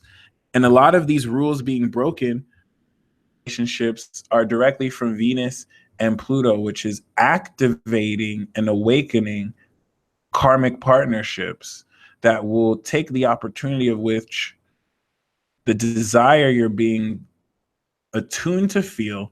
And if we look at the composite energy in Sagittarius, will derive new meaning, aligning you fully into your soul's purpose and path. And look, all these energies are direct. So for the first time in a long time, we're going to experience a profound moving forward of energies. But the most important thing to keep in mind right now is that we're 11 degrees 59 minutes. In another few moments, Neptune is going to be 12 degrees Pisces. Okay, I forgot. This is a slow ass moving planet, so it was probably not the right idea to move by a hour, but yes. Tomorrow, January 4th, Neptune moves 12 degrees, and this is going to shift beliefs about your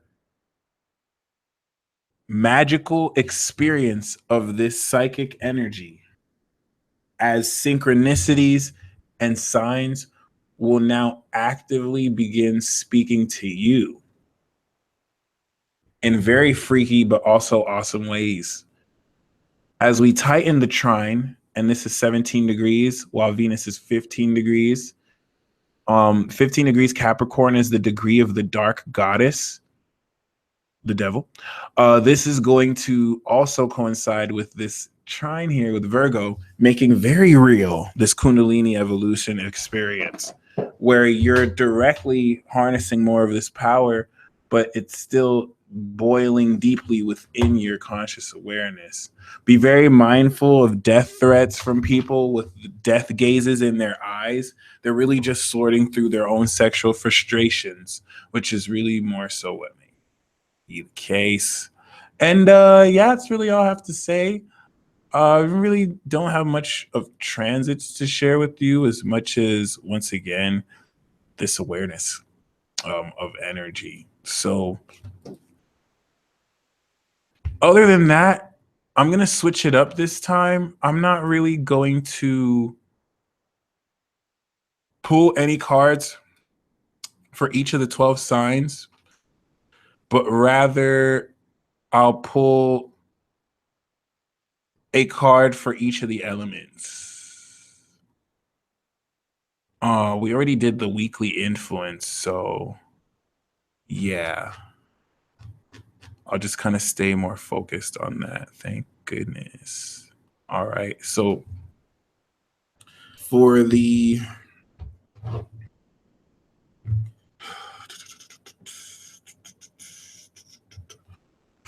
air tribe, the Libra, Gemini, and Aquarius, the card that I have for you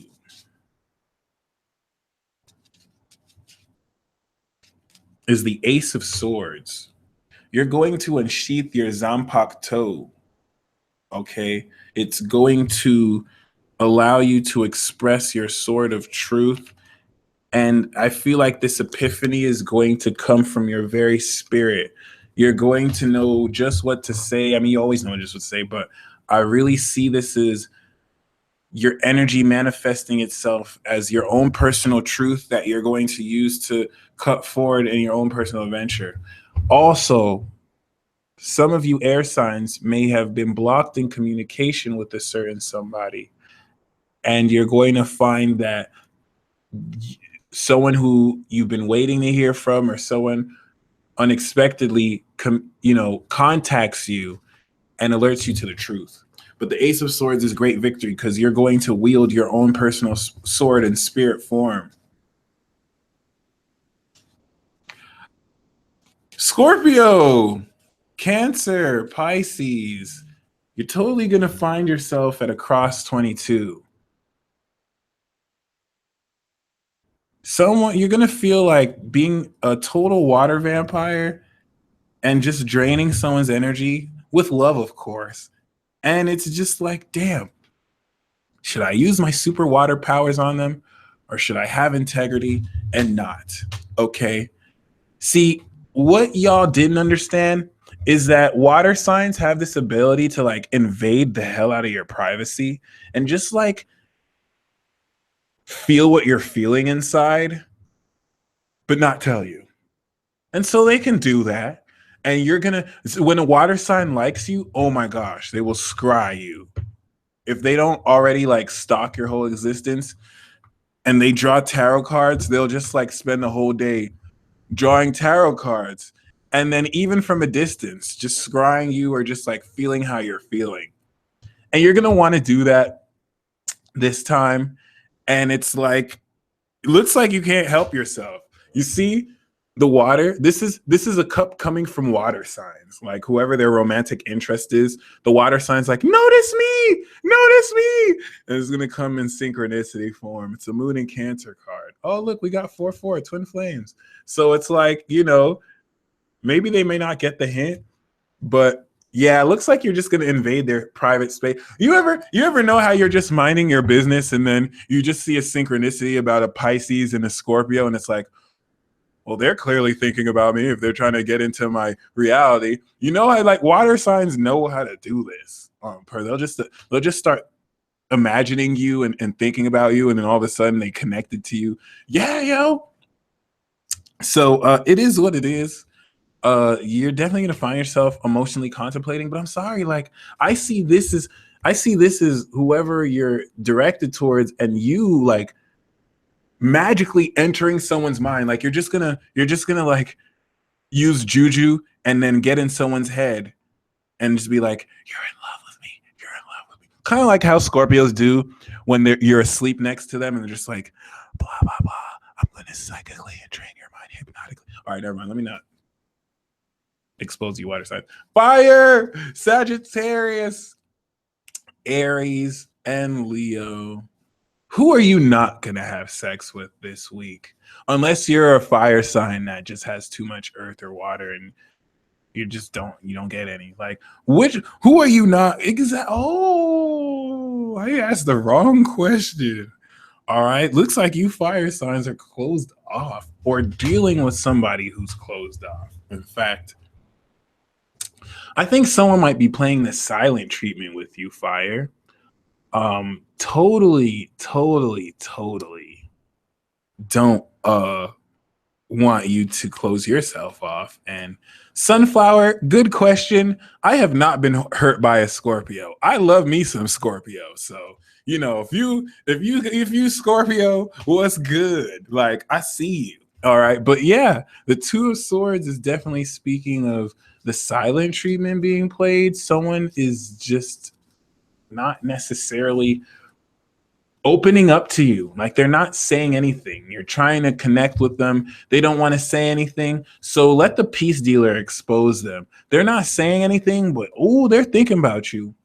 They're checking you out. Like just because they're not saying anything, their silence is a response. So I guess you might want to give them time to mull over, but just keep that in mind. Like this is a temporary, there's still a certain energy, you know what I'm saying? And yeah, it's usually an earth sign. It's probably a Virgo or a Cap giving you the silent energy.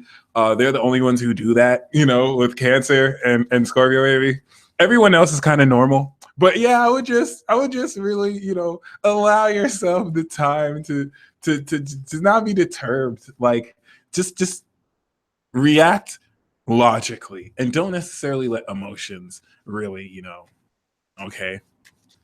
Some of you may be dealing with some slow ass earth signs who take like 6 years before they decide, okay, I'm gonna unblock her. I'm gonna talk to this person, even though the world has since moved on. But it's all good, fire. It's all good. Don't worry. It is what it is. Uh Shade thrown aside. Earth, Taurus, Capricorn, Virgo. Just forget earlier about me calling you slow. You know we all love you, even though we secretly talk about you behind your back. It's all good, Earth. We have the Eight of Cups. Would you look at that? So it looks like everyone just got really weird cards except for air. Air is winning. Earth, you just walking away. Like, what's good, Earth? Earth, you're just so disappointed. Oh, well, looks like you're walking away towards your sanctuary. You might not know it. Earth, you just seem to be disappointed. I think you really worked your ass off to attain some kind of expectation that you just realized, damn, it's just not going to work. But I don't think you realize you're walking towards, literally, you're walking towards the light. Like, this future life for you is going to be very, very amazing. Okay. It's going to be with some unconventional whippersnapper who probably ticks you off, but you still love. And yeah. So the card that I have for everyone, I'm going to go into the super chat right now. But if you're not able to donate, if you want a free card, I got one for you right here. The card that I have for you is the Two of Wands. And the Two of Wands is the Mars and Aries card. The Two of, ooh, I split the deck, guys. And I split the deck to the world. So what's this about? The Two of Cups is holding the world in their hands, and this is everything you're harnessing and embracing. So it's like, feel into your desire.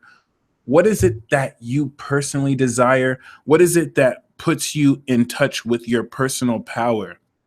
All right. You definitely want to know the Two of Wands is saying, stop waiting for certain people to understand your worth. If in 2018 you're still waiting for somebody to open up to you, then you really just need to get with somebody else, because there's so much potential for you to seize what you want. And on this earth, there are billions of people. So if you feel that you have this incredible connection with somebody, then don't deny that and embrace that connection.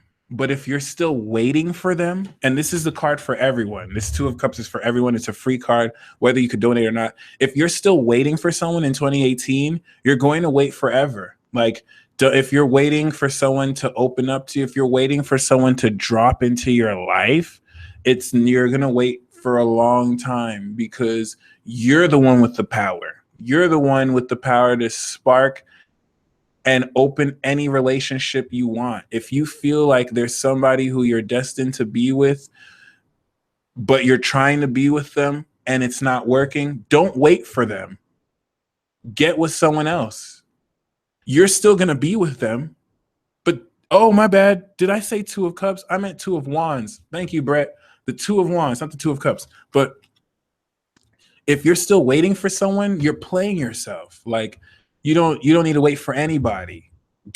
Date someone else if you have to. Talk to someone else if you have to. Like, you're only keeping yourself waiting. You don't feel like you're in the feudal era where you have to save yourself for one person. Maybe you might have to date somebody before whoever, you're no longer waiting for anyone, because the Two of Wands is indicating you have limitless potential. So like, go out there and get some. Like, go out there and get some.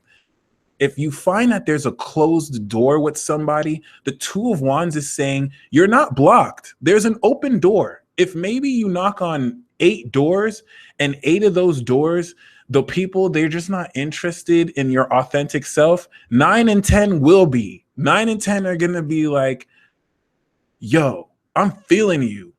Okay, so don't be put off because maybe 1 or 2 people you know what I mean, we're feeling you. Like, you don't have to knock on every door, but shoot your shot. And don't wait for something to come. Don't wait for someone to shoot their shot. Don't be caught in traditional gender roles where it's like, well, I like this person, but I'm going to wait for them to talk to me. Whether you're a man or a woman, don't make the first move. Make a move.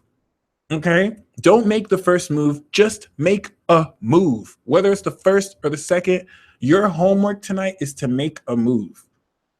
If you're single and you want to be single, then this is your decision, and you're ready to map out your potential. Live that polyamorous lifestyle that you want to live, where you're with integrity, once again, like having healthy connections with others. If you're single and you want to be in a relationship, you have the world in your hands. There's no excuses stopping you. If you're stuck on one person, go Google the world population right now. You have at least 20% of that population number that are amazing soulmate connections, just scientifically off of compatibility. So go and get you some. There's no more excuses. You probably know somebody you can date right now and start talking to. And they don't have to be the love of your life. They don't have to be someone you end up marrying for the rest of your life. But let this be someone that you get to know and you connect with. Okay, have you some fun. Go and get you some. That's all I got to say. And, that doesn't mean give up on your soulmate who you think is your soulmate. Still try and connect with them, but don't put your life on hold, as some of you may have been doing so. Okay. And yeah. Now, unless you like me and you have an imaginary bae, that's different. No, I'm just joking. I broke up with my imaginary bae a while ago. So, yeah. I told her that I want something real, and she rolled her eyes like, really? You want something real? You don't appreciate this imaginary essence? I was like, no, bae, I'm sorry. I want someone I can touch. And can you believe she had the nerve to call my ass ungrateful? She had the nerve to call my ass ungrateful. And so I just had to break it up there because, it is what it is. Woman, I swear, you can never beat them in arguments. Lilac Ocean 420. Thank you very much for the donation. The card that I have for you is the Queen of Cups. So what the King of Pence wants from you is for you to express your feelings.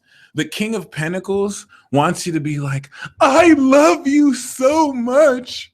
I will worship the ground you walk on. It's a little bit of a Taurian energy, like to be worshipped. But no, he doesn't want to be worshipped. The Queen of Cups is saying the King of Pentacles wants you to express your deep love for this person. They want you to deeply love. Lilac said not happening. So, okay. There you go. Jules Kane, the card that I have for you is the Five of Wands.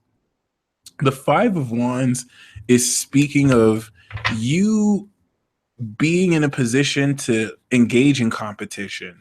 You may feel like the competition is beneath you, and that's not far from the truth, but you stand out so well that engaging in competition is going to help you because you're already good on your own. But when you engage in a competition, people are going to see how much better you are, and it's going to actually give you great strength. And just like Moonbay said, you can't cut a cord with a twin flame. It's just not possible. It's not meant to be cut. So if you're trying to cut a connection, you're trying to run away. Don't be a runner.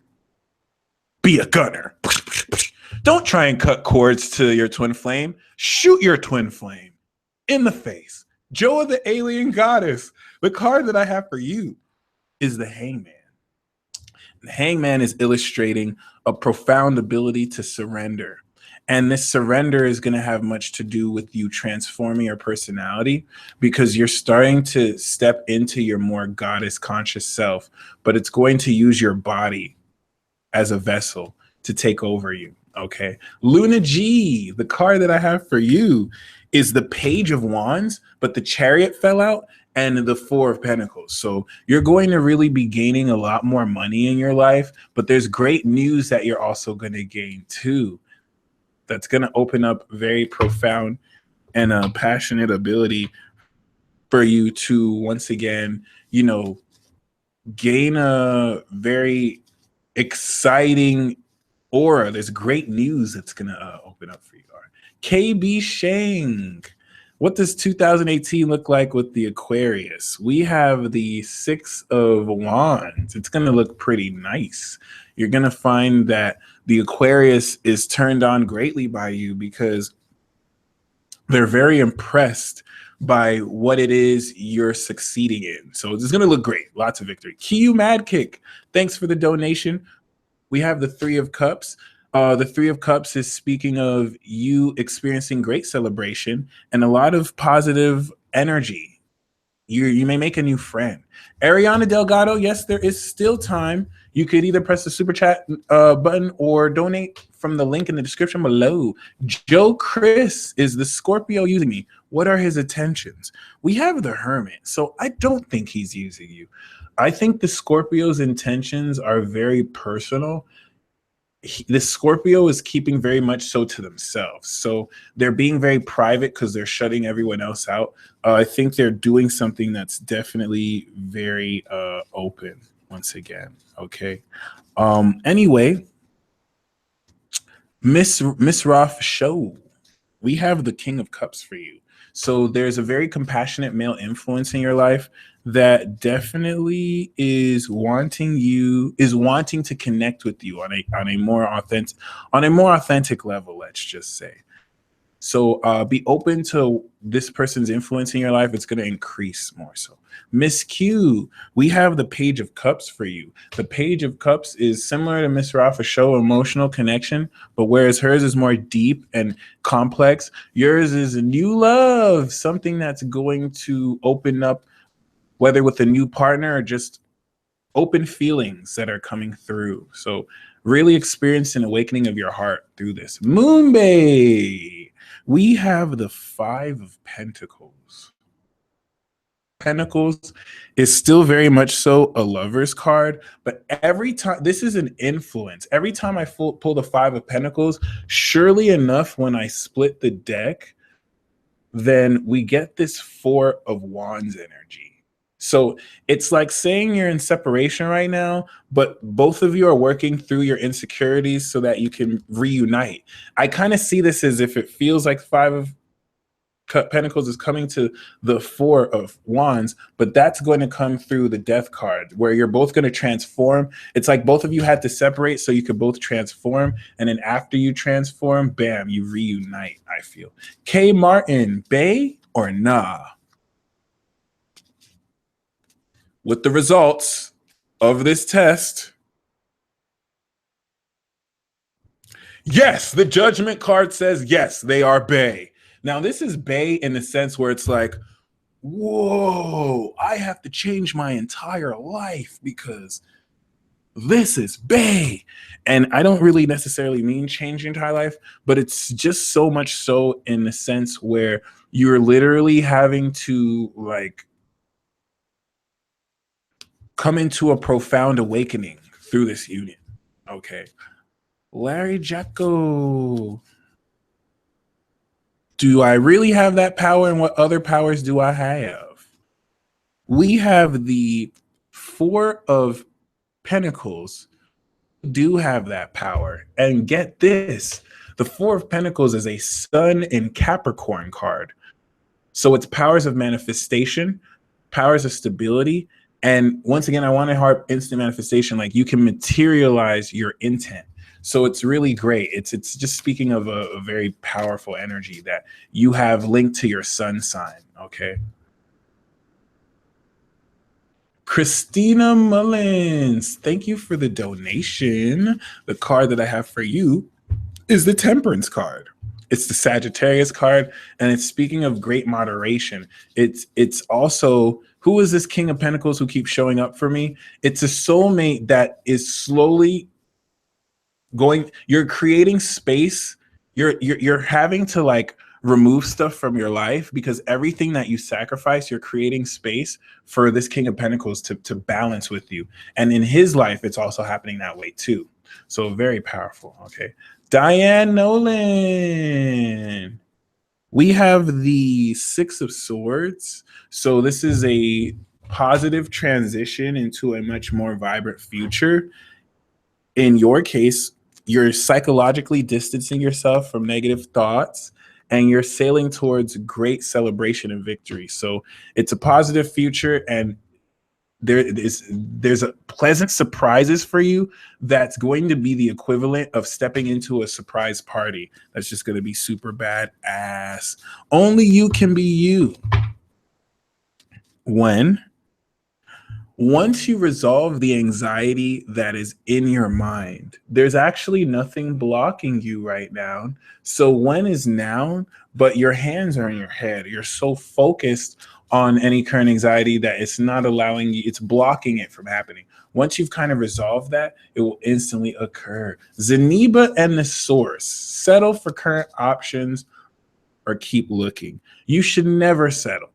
But the Four of Swords is definitely speaking of you actually getting rest. The Two of Pentacles is encouraging you to keep looking. But the Four of Swords is saying before you keep looking, get some rest. I think you might need to relax right now and gain some more meditation so that you could approach this with a much stronger mind, a more clear mind rather. Lisa Clay, any secluded getaways? We have the Page of Wands. So this is really just randomly going out and just going on an impromptu adventure. That it's actually, whether that's hiking or just really, getting away. Normally, there may be exciting news very soon that allows you to do so as well. Let Us Live. Thank you for the donation. Oops. Let Us Live. The card that we have for you is the Nine of Swords 2, which is spending too much time and anxiety. But let me tell you something about this card. It's not the easiest to move away. I've had this myself too, and like I don't even go to sleep because anxiety keeps you up, and it could be a lot of stuff that you're feeling and telepathically gaining from other people's thoughts that I'm supposed to tell you is just temporary. So it's not going to last like this. Keep this in mind. You're processing a lot of these thoughts, okay? And they're going to release. All right. Jazz Ravenel, thank you for your patience. I hope you enjoy the reports. And the card that I have for you is the Death card. So this is signaling great transformation. Anything within yourself and around you that has held you back is now dying. So you will not have this influence anymore. And it's going to help facilitate with this transition. All right. Rosette Frazier. We have the Temperance card, which is Sagittarius. So it's incorrect to say that there's still no magic because you are the magic. So it's really more so how you're harnessing your magic potential. And the Temperance card is wanting you to exercise more control in your life, not rigid, but just good management so that the moderation you're applying in your life will create balance. But the Temperance card is assuring there's more balance that will come in your life to facilitate greater magic in your life. Brett Dickinson, am I meant to be with my recent ex?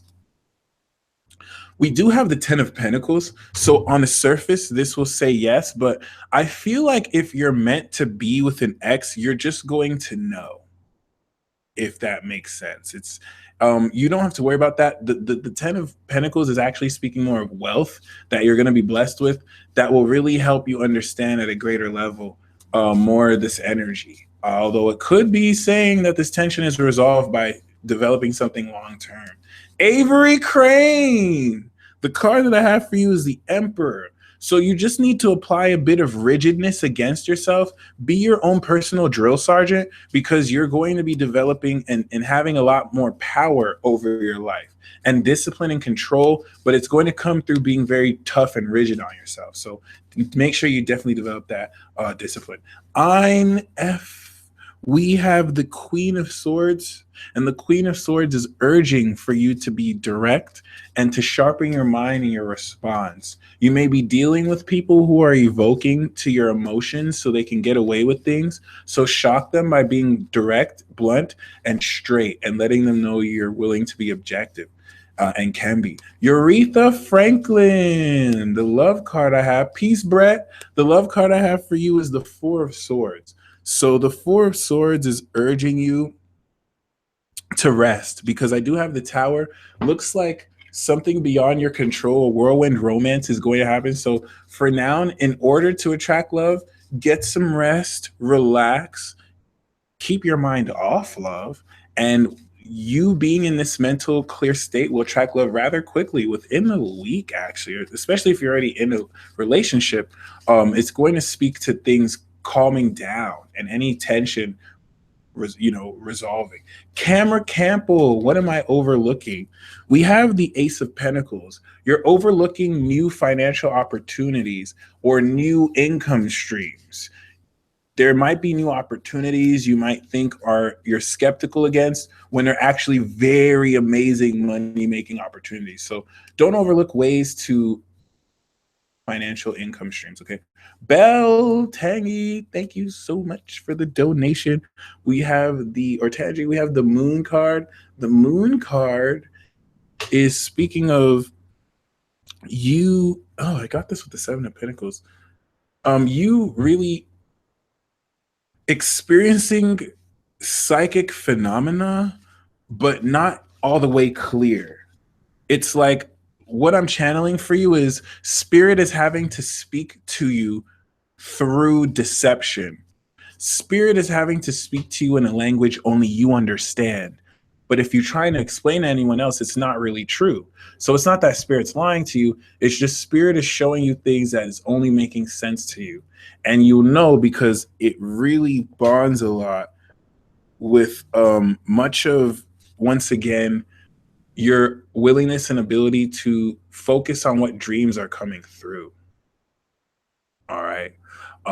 It's very, very, very much so important and powerful because it's also developing a lot of your psychic energy. So definitely enjoy what comes across. I feel like it's going to confuse most people, but if it happened to most people, it'd be confusing, but to you, I think this is blissful. So you just embrace that, even though it doesn't really make too much logical sense, the experience. Margaret, what's best for me?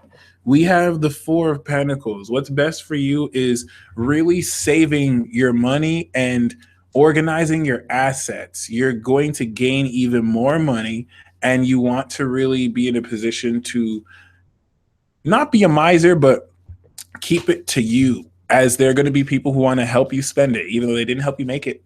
Andra Emerson, what card we have for you is the Fool card. The Fool card is speaking of brand new opportunities, maybe a new project, but you really want to have a great open mind because this new phase and energy you're stepping into is definitely very exciting. And once again, you just want to have a very open mind because this is going to inspire you with unexpected opportunities that make you very happy. Patricia Kaufman, what should I be focused on right now? The Moon card is saying you want to focus on what you think is an illusion. All right. Certain things that you have been seeing, which are a bit like intuitions, you might have been overlooking because they make little to no sense. But you need to focus on what your soul is trying to tell you because it doesn't speak rationally through your mind. It's trying to speak to you through emotional currents. So focus on what message is trying to come through, and that will literally like reveal something profound that will clear up a lot. And you're on the brink of discovering it. So it's not like you're having to start from scratch. Okay. Carrie Button, we have the Fool card for you as well. So this is also speaking of you being in a great position to embark on a new phase and journey. Think of this as a new chapter in your life that has cleared off a lot of karma, especially if you're having to make a decision to take a risk. Take that risk. It's going to pay off great. Ariana Delgado, we have the Six of Swords. So the Six of Swords is indicating powerful communication and transformation with the Death card here too. This is saying that January is going to bring with it fresh energy. You're going to have a positive future to look forward to and a lot of positive development blessing you as well. Masu Mink, the card that I have for you is the King of Wands, a very passionate expression of your own ambitious energy will bring with it greater ability to connect not only passionately, but also in very open ways that harness your fire. This King of Wands could also be someone who passionately enters your life. All right. Pause your woods. We have the Seven of Pentacles. So you want to focus on your finances, but you also want to focus on whatever projects that you're working on. It's still growing and all you need is patience. But the reason why you need to focus on it is there's small changes that have to be made. So work on making those adjustments and you'll definitely continue to be great. Ray of 1989. What to do now that I am not with my lover? You definitely want to watch the music video by Usher, You Don't Have to Call. That's all I gotta say. Watch You Don't Have to Call with by Usher. But I also have the Four of Pentacles. So it's saying you definitely also want to focus on your finances too. Like definitely focus more on the money you're saving and any income streams that are solidifying more returns and income. Julie, we have the Four of Pentacles for you too. So assured material gain is going to bless your life to where there's a lot greater stability financially you reach. You Julie are going to reach a higher level of financial stability. So congratulations. Nika, we have the Five of Pentacles. And the Five of Pentacles is interesting because there's a metamorphosis here. I have the Death card, right? So I pulled the Five of Pentacles, then I pulled the Nine of Pentacles, then I pulled the Death card. So it's like if you find yourself having financial difficulties, this is going to transform to where your discipline is paying off and you really make the metamorphosis to being financially independent. So keep that in mind because this is definitely set to happen. And this is also speaking of you dealing with certain people who may personally not really be in the most financial place right now. You may assist them. Okay. Amelia, we have the Five of Cups. So the Five of Cups is talking about having to emotionally adjust, as well as you might have to deal with certain sorrow or disappointment. But know that what seems disappointing now is more closure that's going to lead to something better for you. Okay. Shamika Harris, we have the Nine of Wands. The Nine of Wands is speaking of you being in a position to have perseverance and determination. Okay. You may find that certain things in your life are your experience is giving you discernment. So don't give up. You're so close to victory. Just keep that determination burning. We have the Three of Pentacles. So interestingly enough, um, I don't know if you may get a call, interestingly. This is really speaking less about, I have the Three of Swords, so I'm not really sensing so much rejection as far as more so, with the Three of Pentacles, some kind of teamwork. Now, this is actually saying in terms of your twin flame, if you're in a position to work with this person on a project, that's what's going to help solidify this. So if the theme, maybe you might even try and reach out to your twin, but it's like instead of making it themed on something social, you want to make it themed on something you can mutually work on. This is what's going to help the relationship develop. Yeah, hold on. Okay. Jules, we have the Page of Swords. Jules, there's somebody who's been watching you and there's somebody who's been spying on you. And I think they may be ready to open up their feelings. So it's not that they've just been spying, but there's information that they have to alert you to that's relevant for you. So be ready for that. It's going to happen really soon, like within this week, if not next week.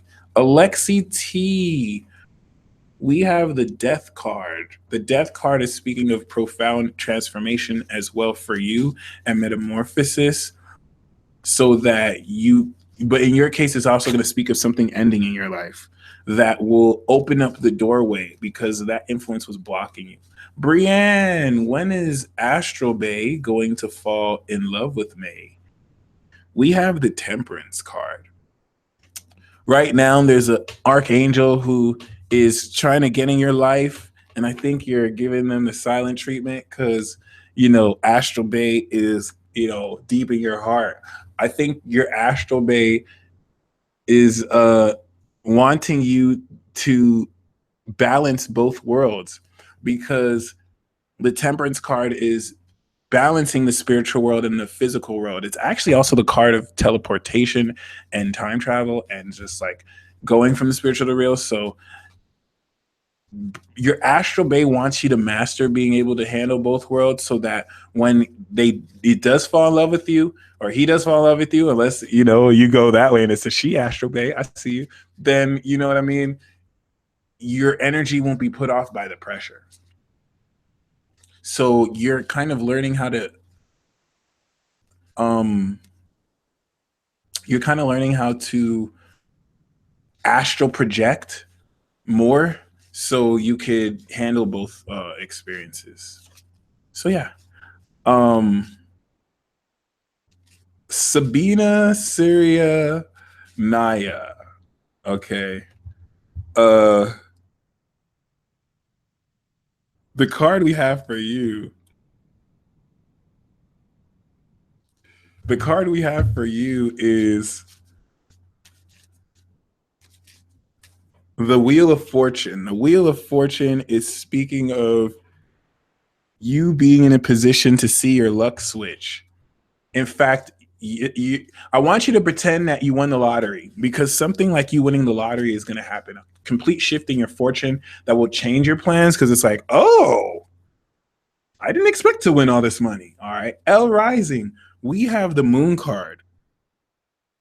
The Moon card is speaking of you being in a position to be aware of this more spiritual influence.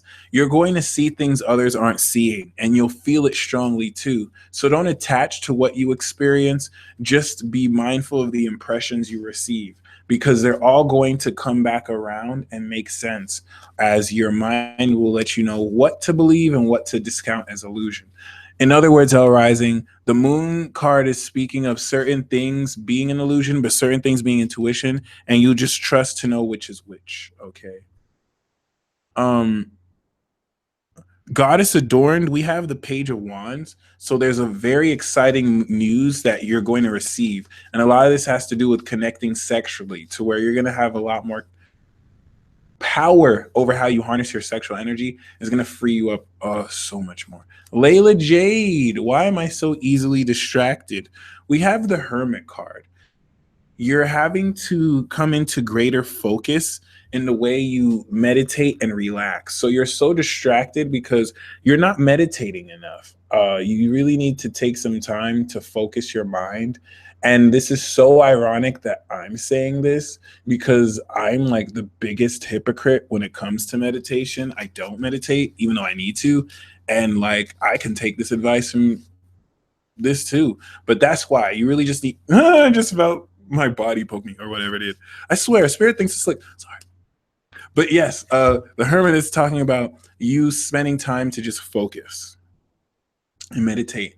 I don't think I can bring myself to do that for over like a minute, but I will practice what I preach one day. Mary Jane 1340. Does he even think of me? We have the Wheel of Fortune. And we also have the Four of Cups, but the Four of Pentacles. The Wheel of Fortune, honestly, is not really speaking of that. I feel like the card didn't even address your question. The thankfully, the Wheel of Fortune expresses change. So there is a positive shift to your situation, but just to channel it, no. If he doesn't talk to you, he doesn't think of you. He thinks of you every now and then, but maybe not necessarily the way you may think of him. You'll know though if he thinks of you, because he'll keep constant communication with you, and he will to a degree kind of hint at it though. But regardless, the Wheel of Fortune for you is indicating that there is going to be some kind of shift or turn in your situation for the better. All right. Sharon Andrea. Oh wow. We have Three of Pentacles. So the Seven of Cups, I feel, is this strange influence. But the Three of Pentacles, I also feel, is that you and him hearing that at the same time was more both of you activating some karma together in some weird way, like it was a signal. But regardless, the Three of Pentacles is indicating that you should develop some kind of project with your DC and ground the relationship by having him commit to something you could both work on. And that's going to help things greatly. Annie, thank you for the donation. We have the Five of Cups. The Five of Cups is saying you are currently adjusting emotionally from past disappointments and you're ready to move forward into greater energy, but don't necessarily feel bad about once again don't necessarily feel bad about once again you know what I mean, don't feel bad about feeling bad. Really, it's totally fine. And allow yourself to emotionally adjust. Freak 413, you donate with the super chat button, or if you go to the link to the description below, there is a donate button. Ariana Delgado, I only pull one card per person. So for anyone else who donates, you're welcome to donate more than once, but I only pull one card per person. But I can't answer your question. You will know once you met your divine counterpart. Like once you probably haven't met them, and even if you met them, if the recognition hasn't happened, like if you meet your twin flame but they haven't awakened, you haven't really met them, because it's recognition that's going to allow you to know. So you will know. And if you haven't met them yet because you aren't sure who they are. So that's a good way to understand how. Kimberly Kerr, what's the purpose of my twin flame reunion? Now that is a very good question. The card that I have for you is the Two of Wands. The purpose of your twin flame reunion is to fully harness your power through the union to where you're going to gain fortune and you're going to gain acclaim. But this more personally for you has much to do with your ability to kind of once again put in motion your own personal energy. All right. So it's talking about both of you being aligned in the same purpose. The purpose of your twin flame reunion is to align and do the same work together and kind of work together. Even if it's in different fields, you still work as a team together. No problem, Mariana. Thanks for the donation.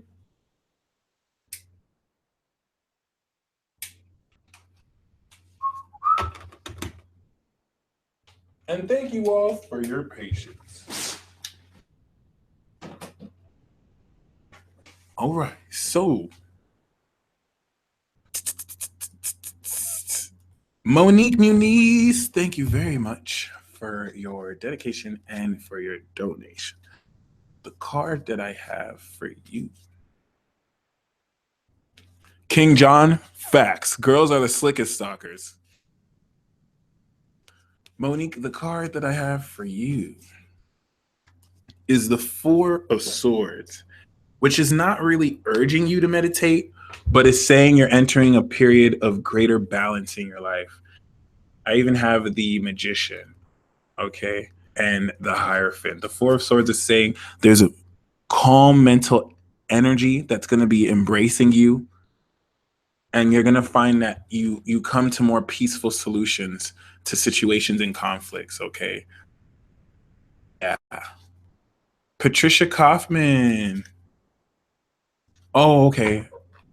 I got you already. Rather drive through poet.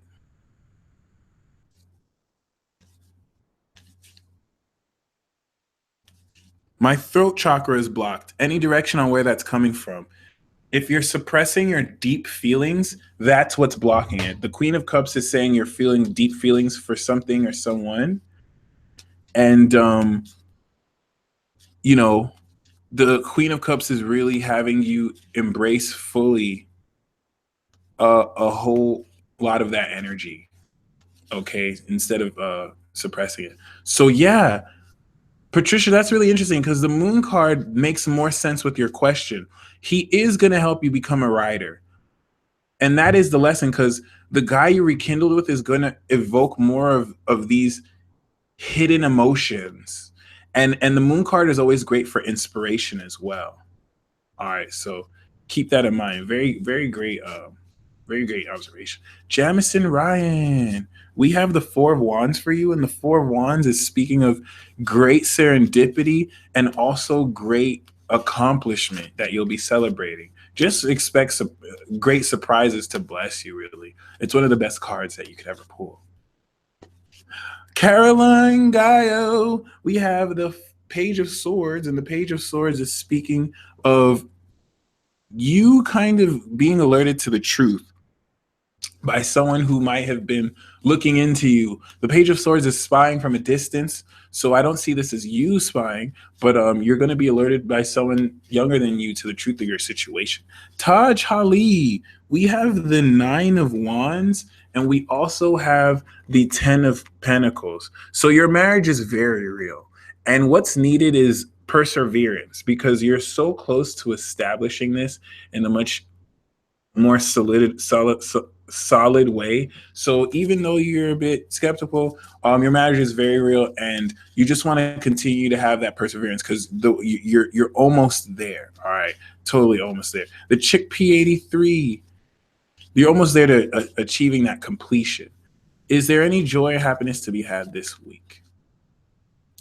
Yes, the Six of Swords is saying this week you're going to start seeing things move forward, and there's definitely going to be a much more positive energy. So yeah, it's going to be great.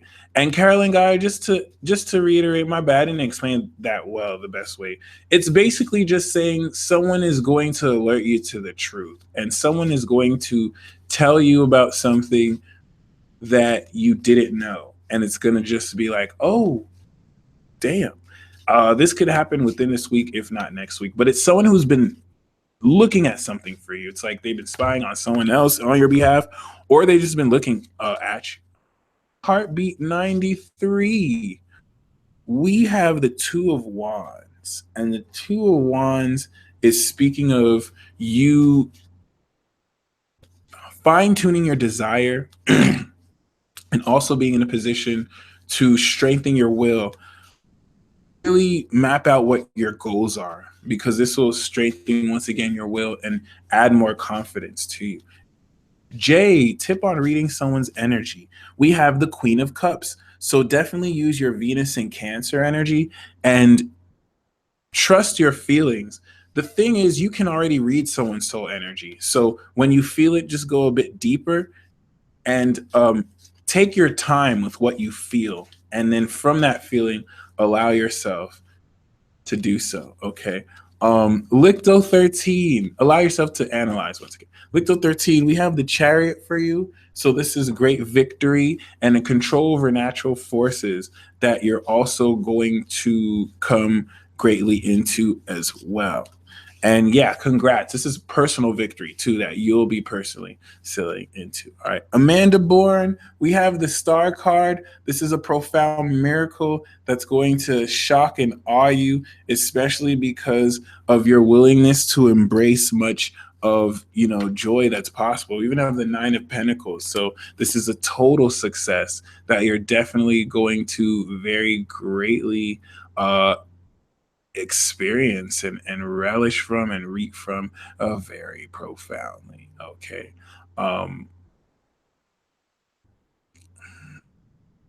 Okay.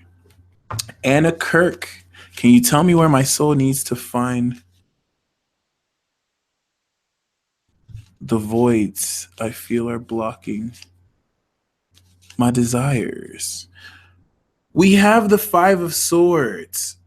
The Five of Swords is speaking of you having to deal with certain bridges that may be burned. What's causing for these voids are energetic connections with people who you're not necessarily on the best terms with, and miscommunications. So really balancing these miscommunications will be everything needed to once again solidify this for you. King John, 1033 is an indicator that you're very powerfully once again resonating with your Virgo magic. And we have the Six of Swords. So you're sailing towards a lot of abundance, and we even have the Six of Wands. So your popularity is going to raise. If you're working on any creative projects, it's going to actually catch on, and it's going to do very well and be well received as well. Okay, Rose and all audience. The card that I have for you is the Lover's card. And the Lover's card is saying you're definitely going to be making some magic. And it's definitely going to be very tantalizing. So this is a choice that it usually manifests as. And you definitely do want to make that choice to open your heart and connect quite passionately with whoever you can. Monique O'Neill, the card that I have for you is the the Emperor card. So this Cancer male is currently being very rigid. They're kind of having this quite ego. I don't want to say chauvinistic, but they're holding themselves to a very strict influence where they're being hard and tough on themselves in a very patriarchal way that's not really bad, but can kind of shut their own emotions off. But this is so he can have more control and discipline over his life. Brittany Morris, we have the Page of Wands. Get excited. Do something that you've never done before. You're going to gain exciting news that really makes you more excited than you've been in a while. So enjoy that. Okay. Nancy Smith, thank you so much for your patience. We have the Knight of Swords, which is a card of rushing things, but it's really you connecting with the Strength card. I feel like the Strength card could be you, and this Knight of Swords is someone who's going to really uncover very strongly the truth of your connection. And it's talking about also coming into a very powerful, and passionate understanding of the truth by you, of course, speaking your truth very strongly. All right. You'll find basically you speak your truth so much more passionately and intelligently. Mindful Robot, we have the Five of Pentacles. So this is going to open up any such suppressed energy that has alienated or filled with lack to circumvent this. And this is definitely totally temporary, this feeling. Okay. Brianna Elizabeth Burns Diamond, we have the Wheel of Fortune, and the Wheel of Fortune is going to be shifting your luck and your karma. So if you found that your luck is a bit down, this is totally in a position to where you're really going to once again open up so much great energy because of how fortune blesses and smiles on you. You want to look to Jupiter, which is on Mars, which is sexually evolving the collective. All right. To be or not to be. Happy New Year's. When will my twin flame reveal himself? I have a good idea of who it is. My gut tells me I need distance from my mom. So good question. When it comes to twin flame revelation, your twin flame is someone that, first of all, I got great cards, but your twin flame doesn't reveal themselves. Your twin flame is recognition that you gain. You're going to, it's not really what you may think. So once you have understood your own soul at a core level, recognition and reunion is faded. So as far as when it's supposed to happen, it's aligned with your own karmic path. So it's like the more you walk your path, your twin flame is going to meet with you as you're walking your path. And we do have the Four of Wands and the Ten of Pentacles. So this is a powerful reunion with your twin flame that you're going to wealth and a legacy with, but it's not someone that you wait for. It's someone that you encounter as you walk your path because they're aligned with your path and they mirror you. So as you walk your path, they walk their path, and then you both recognize each other. Monique O'Neill. Oh, my bad. Rainbow. We have the, oops. Oh, that's not a good card. Rainbow. We have The Wheel of Fortune for you too.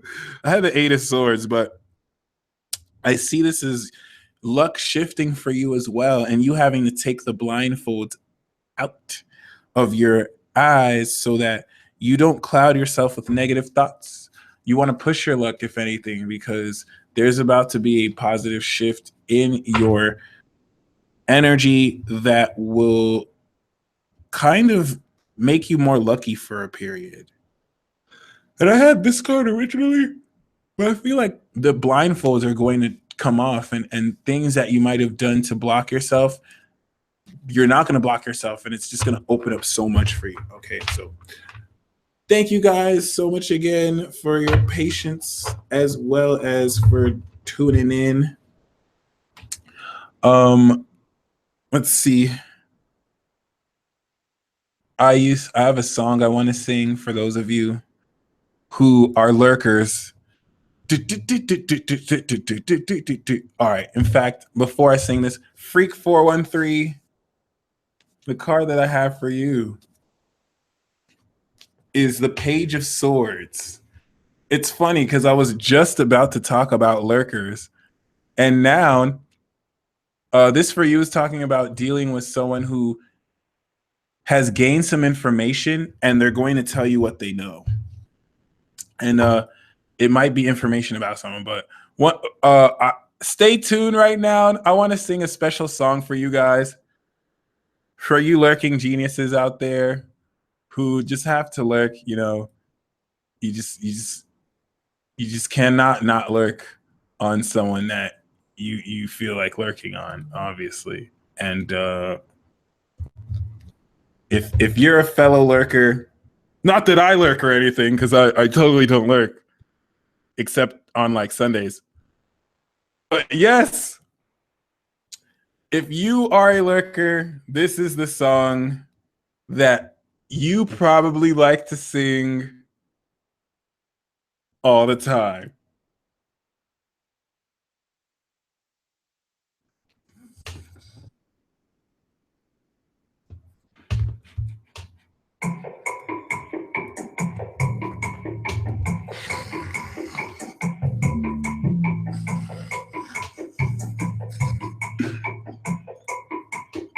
You used to lurk me on my cell phone every time I needed some lurkers. I used to lurk you on my cell phone every time I need some love. And I know when the highlight blink, that can only mean one thing. And I know when that lurker blinks, that can only mean one thing. I just remember when you used to post pictures on your Instagram. I would lurk and be like, damn, this has got to be the greatest ever, man. I just remember when you blocked me on that social media profile, and I need to lurk just to see you wow. I had to make a fake profile. I used to lurk you on my cell phone every time I need some. Every time I need to be a pervert. And I know when that lurker blinks, that can only mean one thing. And I know when that lurker blinks, that can only mean one thing. I don't need any restraining orders. So if you lurk, then you better go to work. All right, I'm done. Yes. Thank you guys once again for joining me in this very lurktastic display of energies. Let's leave lurking behind in 2017. And as we move forward into 2018, let us, leave behind lurking. Rafa Mama, thank you for the donation. Let me not forget you. I was busy singing about lurking with my crazy ass. I got the 10 of Cups. This is such a great card to end this with. Congratulations. This is just talking about bliss that could start with a new relationship. So if someone opens their heart to you, it's 1044. This could be a twin flame relationship. A new relationship is going to end. New relationship is going to end with a happily ever after, and you deserve it. So y'all stay blessed. Once again, leave lurking behind in 2017 and go and get you some. Peace.